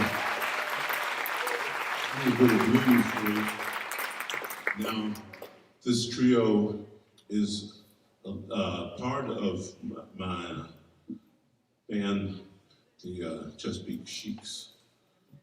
Chesapeake Sheiks stole their name from the Mississippi Sheiks, which was a black string band. Now, we don't have a lot of coal mining songs or union songs in our repertoire, but a lot of the songs that we play, we learned from and or were written by people like the Tennessee Chocolate Drops, or Martin Bogan and Armstrong, or Nat Reese. How many people know Nat Reese? All right. This song we're going to do right now, I learned this song from Nat Reese. It's a I guess you'd call it a jazz, a swing standard, but it was a favorite among the black string bands, and Nat Reese used to love to play this song. Nat Reese was Nat Reese was an itinerant musician who traveled around to the different coal camps. I believe he's from Mingo. A few years. Say again? Princeton. He's from Princeton. So he told me a story one time. See, there's no way I would be in the coal mines. I won't ride an elevator by myself. So, but Nat Reese was working. He told me he was working one time, just him and one other man, and they were working in a mine in a space that was so tight that they had to lay on their side and chop at the wall. And they said a piece of slate fell down behind them, and they were stuck in there for 3 days. And after 3 days, they got him out. And Nat Reese, he never went back into the mines. But the man that was stuck with him, Nat says he went back the very next week, went back down and said, wow. Anyway, here's a song, Rosetta, I learned from.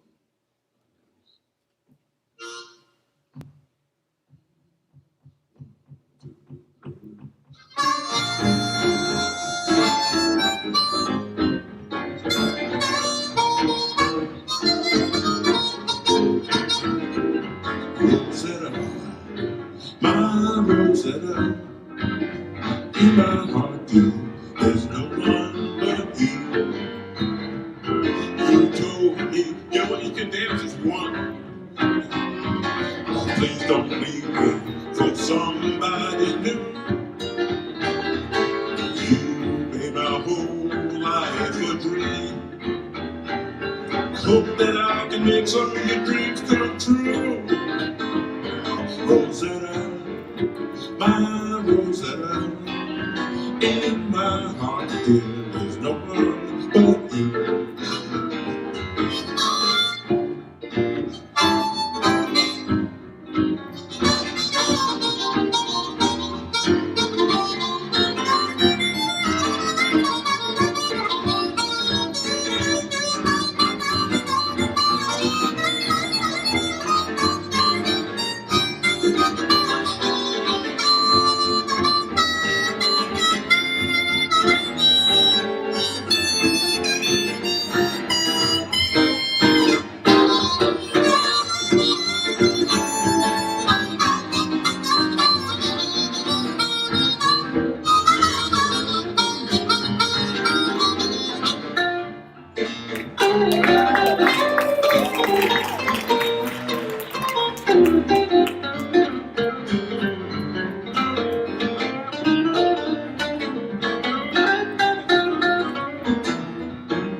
In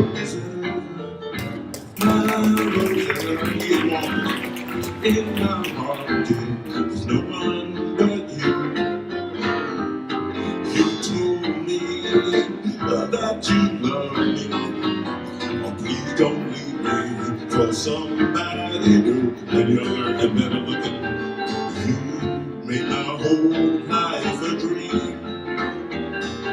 I hope that I can make some of your dreams come true. Rosetta, my Rosetta. In my heart, dear, there's no one but you.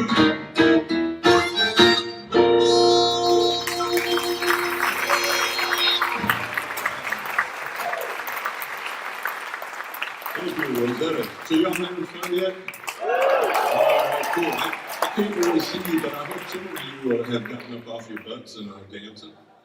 Yeah, I came to realize kind of late in life that probably every single note of music I have ever played has been dance music.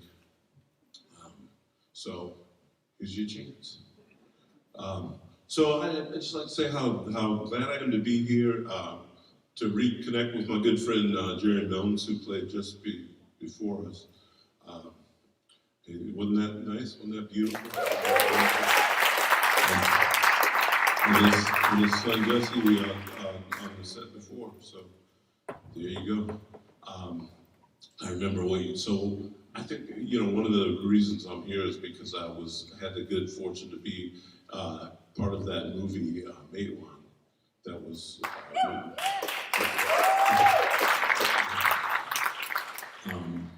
yeah, it was quite an experience and a milestone for me, and I believe that's where I first met. No, that's not where I first met Jerry, but anyway, we wound up spending a lot of time together, and that. I remember the first day we were there, we went to wardrobe, and they gave us these clothes to put on. We both, we put on pants and shirts, and then we looked at each other, and we just took our sleeve and rolled them up to the elbow, and then the wardrobe guy came and made us roll them back down. So they didn't used to do that back then. Anyway, so I'm going to do one right now that I made up. It's called No Fools, No Fun. Do you know what I mean? No fools, no fun. So I was born in Washington, D.C., but my family and my mother and father, and well, let me first say, my mother and father were part of that great migration of African Americans that got out of the Deep South and moved to northern cities in search of better opportunities and safe place to raise a family and all that. And it was the largest mass migration, I believe, in American history. I believe in history, and also the least documented. So anyway, so when I was growing up, all the kids were like myself, first generation born above the Mason-Dixon line. All the parents were from somewhere in the Deep South, and they brought their customs and their culture and their habits, their food, their music. They brought all that with them from the Deep South. And I remember very well, we used to have these house parties that would become block parties, and everybody would, like, especially in the spring and summer, everybody would be out in their backyard, and there'd be one big block-long party, and people, passing food over the fence, passing potato salad over this way, passing greens over that way, cornbread, sharing what they had, and competing to see who made the best barbecue. And we'd have such a wonderful time, celebrating together until that one person would show up. That one second cousin once removed, or that one auntie. Did y'all have any idea what I'm talking about? Yeah. So that one person that wasn't satisfied till they gone around and picked at everybody and found everybody's, weakness and jab at them and get them all upset and angry. And before you know it, people would be shouting and yelling and crying, and before you know it, people would get to fighting, and they'd just be, knocking over tables and chairs and glasses breaking, and people would fight until they wore each other out. Then they would, the police would come and take away the bad people, and the ambulances would come and take away the hurt people, and all the blood would get mopped up and the glass would get swept up. And at that point, when things were back down to, calm and normal, my mother would always look at my father and laugh and say, well, you know what they say, no fools, no fun. And that's what caused me to make this song. Yeah, I can just find the right harmony. Anybody know what cataracts are? No, this. Yeah, more on that later, anyway.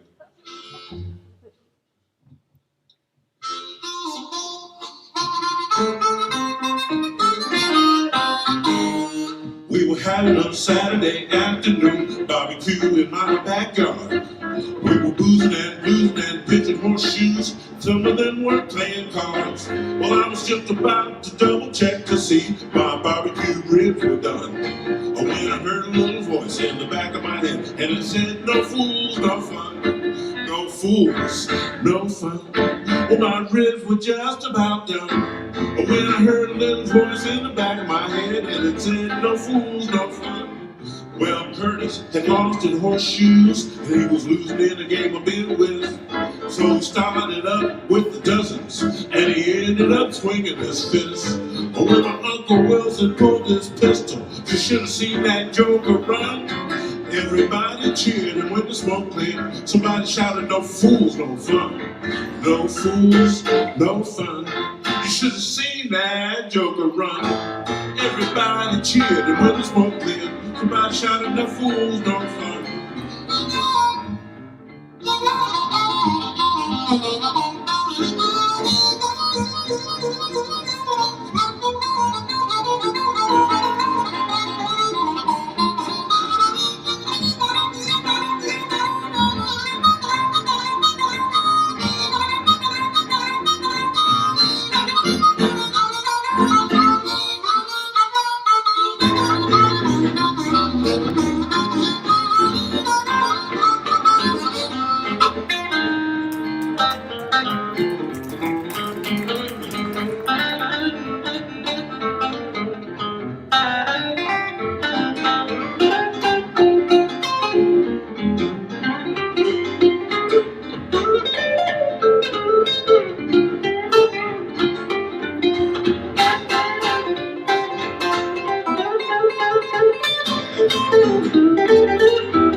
Smokey Joe and Slow Jim John were having themselves a race. They wanted to find out which one of them could drink up all the whiskey in the place. Well, Curtis fell on his backside. Don't you know that John fell on his face? And that old Deacon Dunn got mad and declared it was a damn disgrace. But it's nothing but an angry old hypocrite, that son of a Deacon Dunn. Well, somebody needs to pull his coat and tell him, hey man, no fools, no fun. No fools, no fun. That old hypocrite Deacon Dunn. Well, somebody needs to snatch him in his collar and say, hey, no fools, no fun. Well, cool, got ugly. Only one of them lost some blood. Yolanda threw her knee out, trying to dance the jitterbug. A piece but the seam of his britches, out there buck dancing in the sun, and singing some crazy made up song that he called No Fools, No Fun. No fools, no fun. He was buck dancing in the sun, and singing some crazy made up song that he called No Fools, No Fun. No fools, no fun. Well, I guess there was no harm done. Everybody snap somebody's wig and holler, no fools, no fun. No fools, no fun. And that's how we roll in Northwest Washington, D.C. Back in the day. Thank you so much. All right, we're going to do one right now. I should say it's by one of my favorite singer-songwriters. And this is actually a singer-songwriter. When people came up with that category, I was trying to figure out what that means because, well, anyway, after much research, I discovered that that category, singer-songwriter, what it means is that you own a capo. Some people don't think that's very funny. Anyway, so one of my favorite singer-songwriters is Mississippi John Hurt. And this is one of my favorite songs that he wrote. It's called Let Mermaids Flirt With Me. Now, if I can just find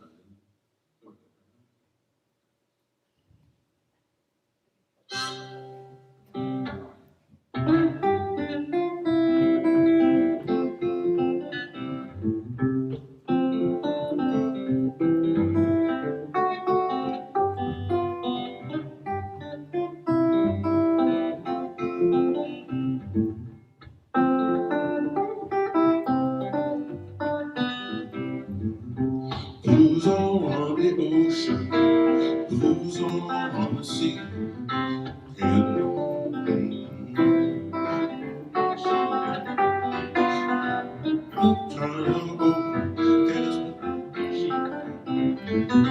Save all the undertaker's bills and let the mermaids flirt with me. I'll try that again. Blues all on the ocean, the blues all in the air. I can't stay here no longer. I have no steamship fare. When my earthly trials are over, cast my body out in the sea. Save all the undertaker's bills and let the mermaids flirt with me. I do not work for pleasure, earthly peace I see no more. The only reason I work at all is drive the wolf from my door. But when my earthly trials are over, cast my body out in the sea. Save all the undertaker's bills and let the mermaids flirt with me. My wife controls my happy home, a sweetheart I cannot find. The only thing that I can call my own is a worry and a weary mind. When my earthly trials are over, cast my body out in the sea. Save all the undertaker's bills and let the mermaids flirt with me.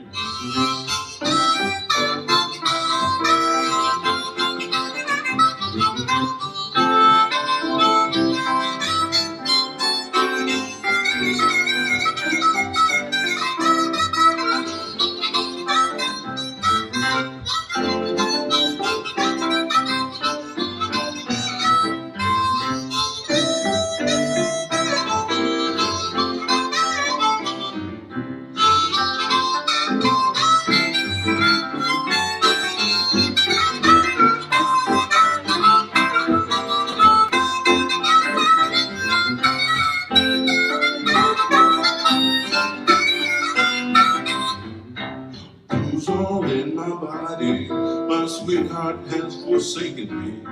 If I ever see her face again, I'll have to swim across the sea. When my earthly trials are over, cast my body out in the sea. Save all the undertaker's bills and let the mermaids flirt with me.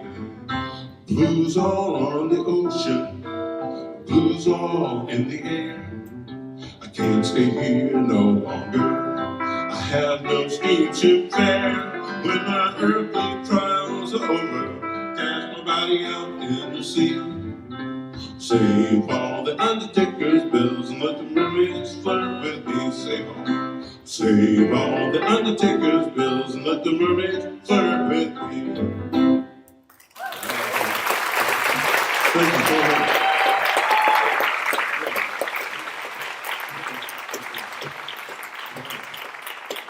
I'm going to give my amazing bandmates. They are pretty amazing, don't you think? I'm going to give them a little break for a minute. And I'm going to subject you to a solo.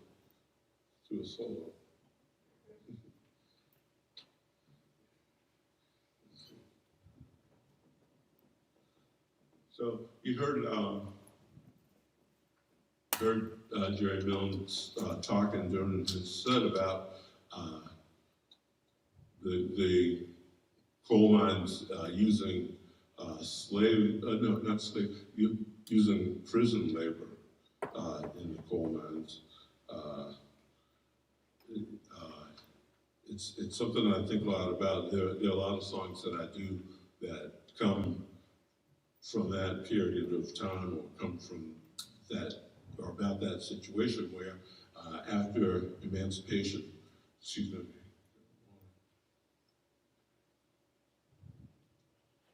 after emancipation, people wanted to figure out how to continue to get African people's labor for free. And so they invented these black codes and Jim Crow laws.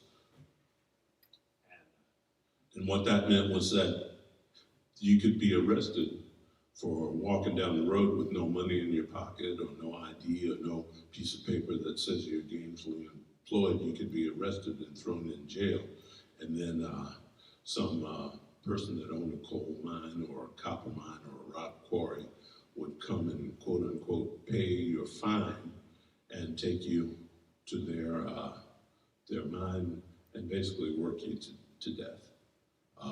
My understanding was that a lot of people, that it was rare that people got caught up in that system, came out alive.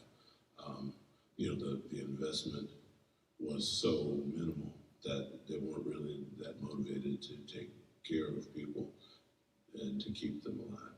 So this song that I'm going to do for you right now is called Diamond Joe. And I heard this song, it was recorded by Alan Lomax on two different occasions at two different state penitentiaries, I think one in Mississippi and one in Texas. They were recorded 7 years apart. Now I don't know what Charles Butler did, and people often think, well, if you're in the penitentiary, you must have done something wrong, but no. Like I said, that was just a way to get people's labor for free. So this song, Diamond Joe, was made by this man, Charles Butler.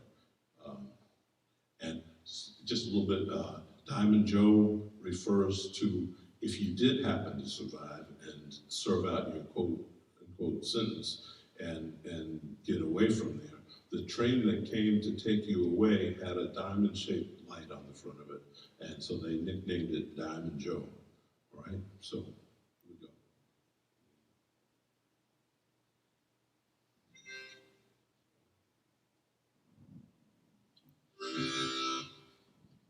A little water. Are y'all staying hydrated?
Ain't gonna work in the country, neither on Porch's farm. I'm gonna wait till my Maybelle comes. She gonna carry me home. Diamond Joe, come and get me.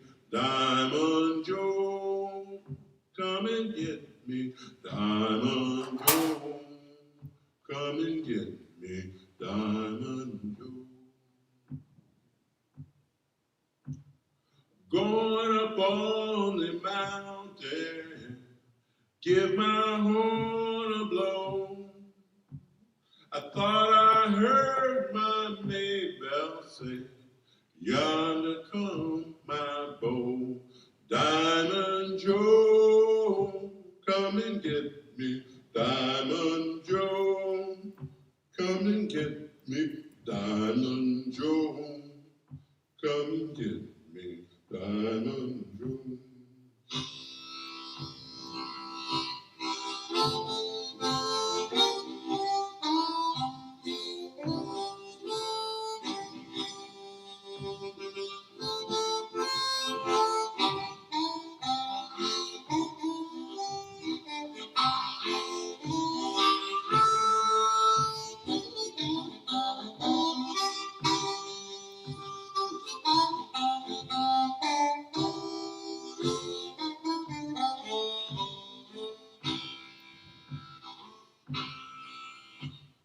Ain't gonna tell you no story, neither a word of lie.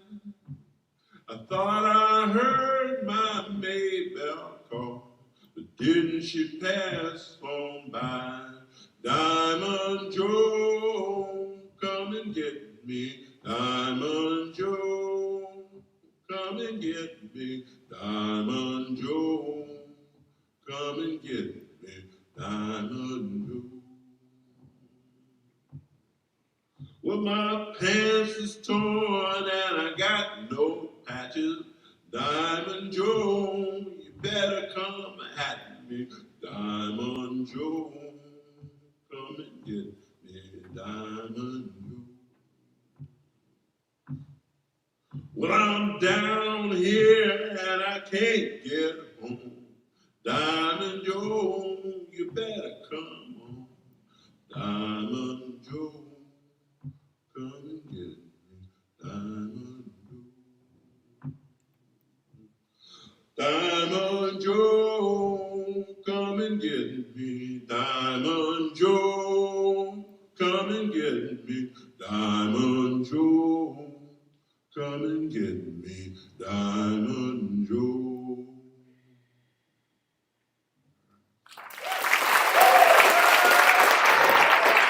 Thank you so much. Thank you. And now I have a treat for you. I'm going to ask Judy LaPrade to come out. She has something to give you.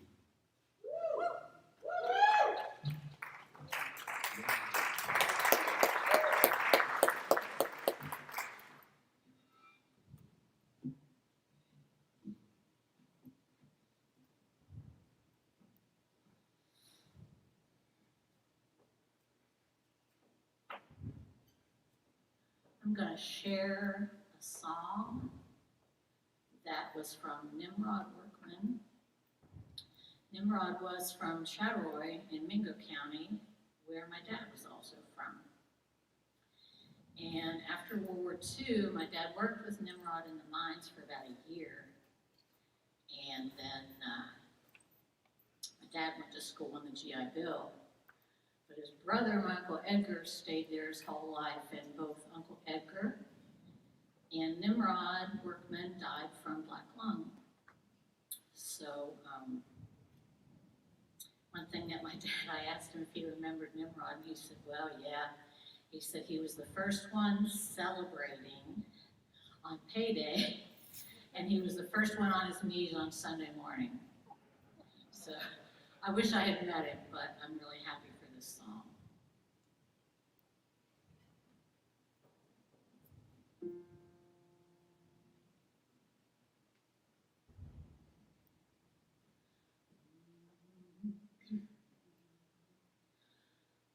Went to my place this morning, and I got down on my knees. I couldn't load no coal.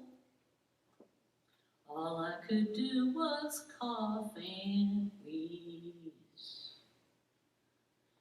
Is it pneumacoma, oh sis?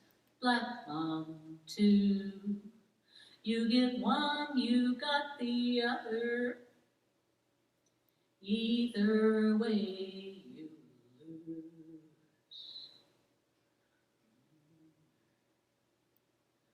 Well, I went to see my doctor, and he looked me over twice. He said, "You got something, Nimrod, that'll surely take your life. Got the pneumacoma, oh sis, black lung too. You get one, you got the other. Either way you lose."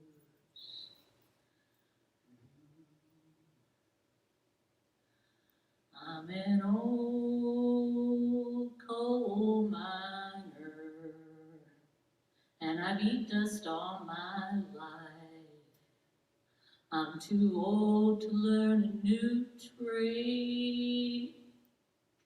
What can I tell my wife about the pneumacoma, oh sis, black lung too? You get one, you got the other. Either way you lose.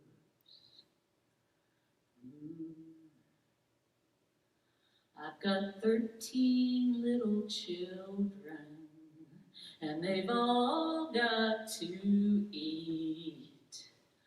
No clothes upon their backs, no shoes upon their feet.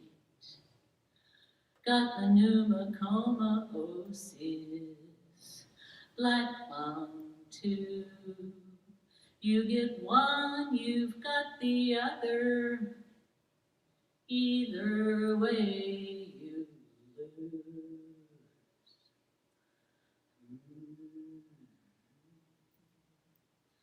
When I get up to heaven, St. Peter's gonna cry when he hears about the way poor Nimrod had to die with that pneumacoma, oh sis, black lung too. You get one, you've got the other. Either way you lose.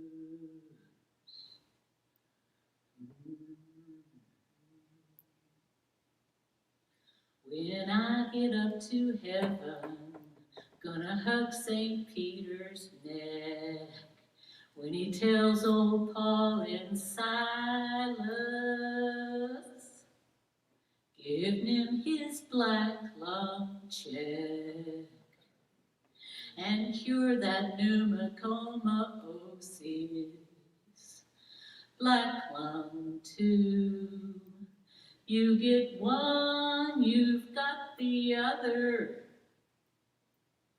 Either way you lose.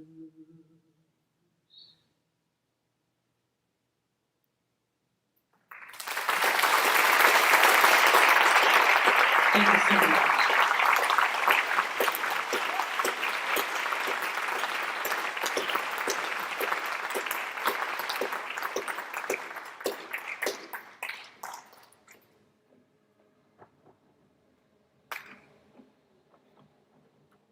All right, thank you, Judy. Yeah. Yeah.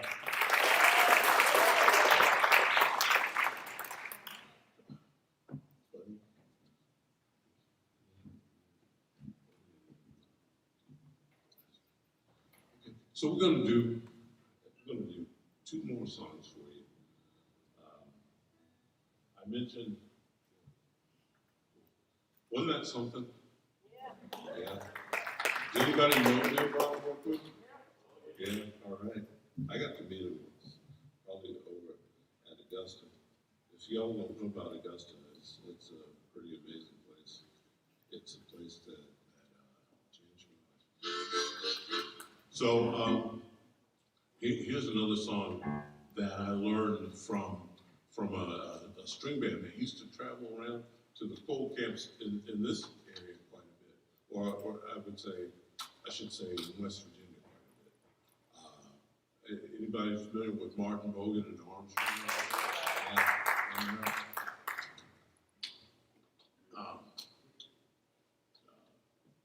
Howard Armstrong outlived the other two, and I got to know him pretty well, got to be good friends with him. I could go on yakking, but anyway, this is a song that I learned from Martin Bogan and Armstrong that I really love the way they did it. It's called Do You Call That a Buddy? And when it, I loved the way they did it, and then when I decided that I wanted to perform it myself, that I wanted to learn it myself, I went and did some research on it just to see what other versions were out there. And I found a version by Louis Armstrong, and I found a version by who's the guy, the sax player? Ain't nobody here but us two. Louis Jordan. So I stole a little bit from each of them, and I still wasn't satisfied. So I decided to change some of the words myself, and I asked my bandmates, for some suggestions. I said, I need some old-timey or at least, interesting ways to murder someone. And do you have any suggestions? And I said, well, the parameters are this: they have to, the last syllable has to be a 4-syllable word, and the last syllable has to rhyme with 8. So they came up with some interesting suggestions. I'll just say at this point that they caused me, whenever we are on the road together, to sleep with one eye open. So anyway, here's a little bit of Do You Call That a Buddy?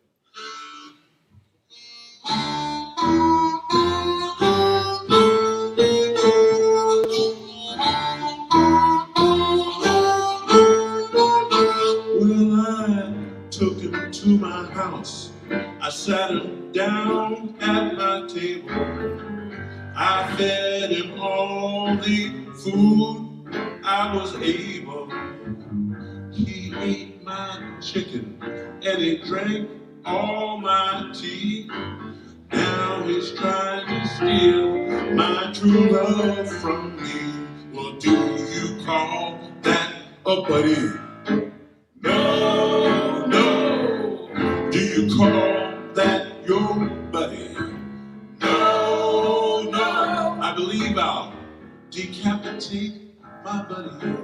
Yes, yes. He's just a dirty cat.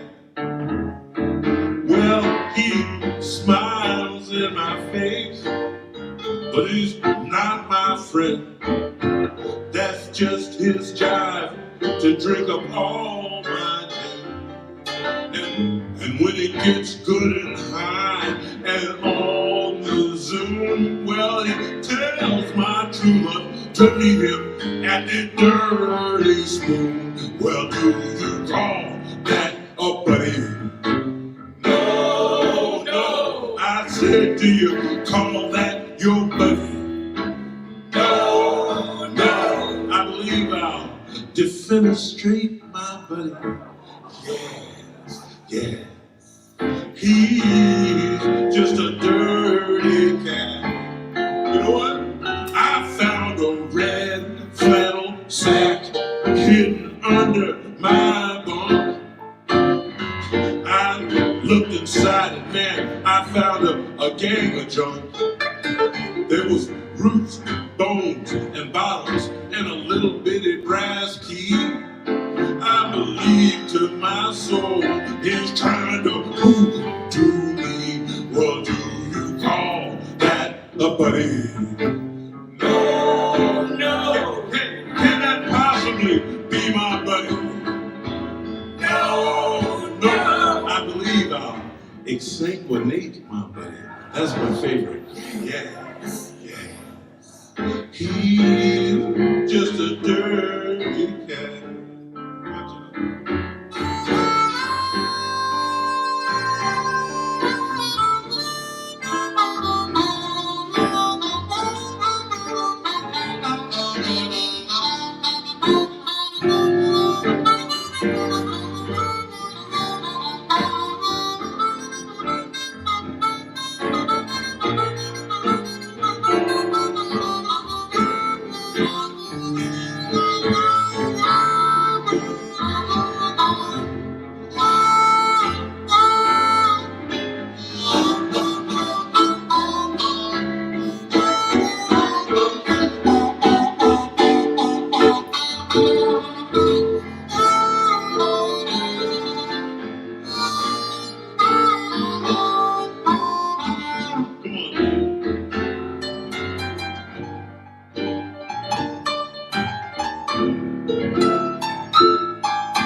You know, used to be if I had 50 cents, I would loan him a dime because I thought he was a friend of mine.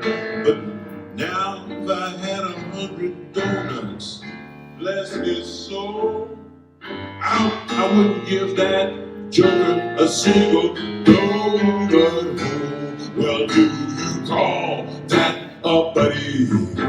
No, no. Do you call that your buddy? No, no. I believe I'll eviscerate my buddy. Yes, yes. He's just a dirty cat.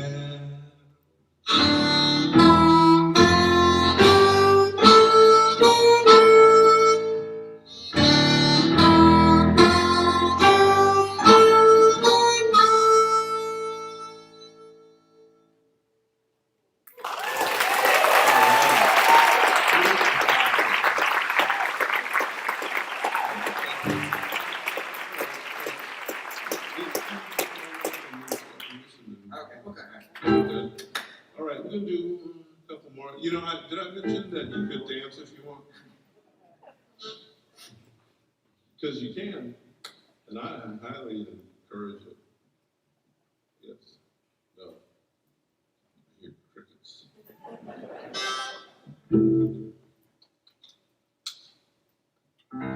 I wanted to say that I think maybe the most impressive thing that I've seen all night is this young lady stage left who was simultaneously translating this sign language.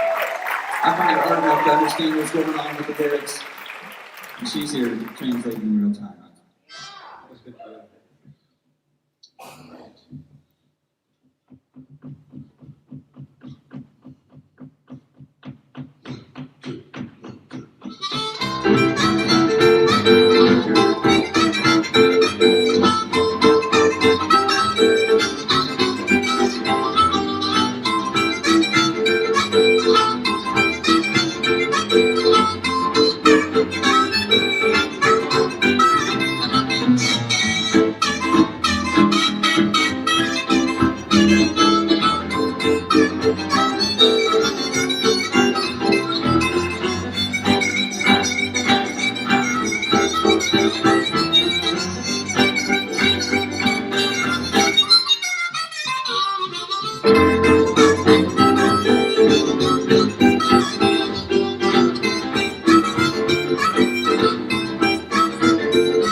Thank you so much. It's great spending this time with you this evening. We're going to do one more and take it on. And let's see. And this is, I mentioned first.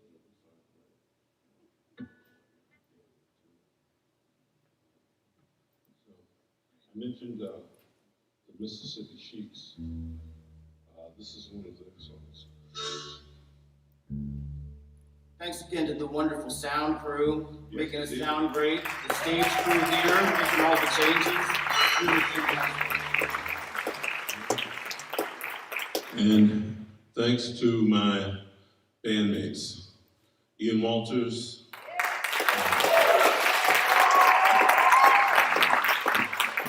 Matt Kelly.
Smokestack lightning, the bells stop shine just like gold.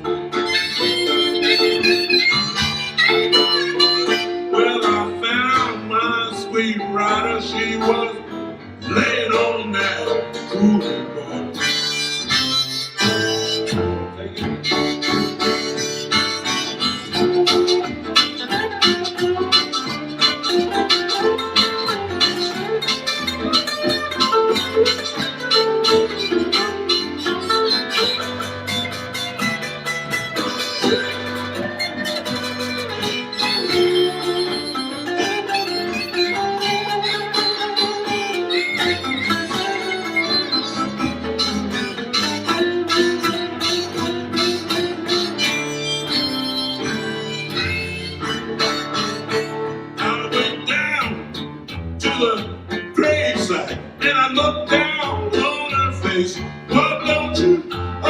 Hear me cry, pretty mama. I went down to the gravesite and I looked down on her face. Here's what I told her. I can feel your condition, darling, but I sure can't take your place. Can't do it. Come on, man.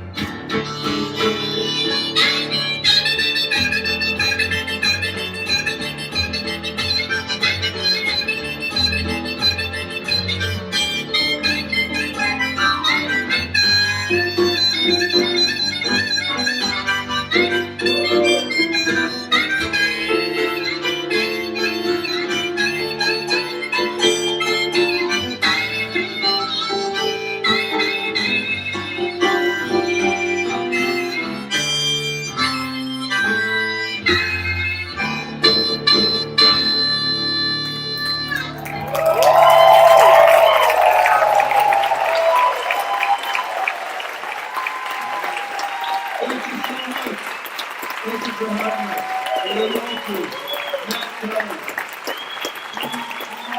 you.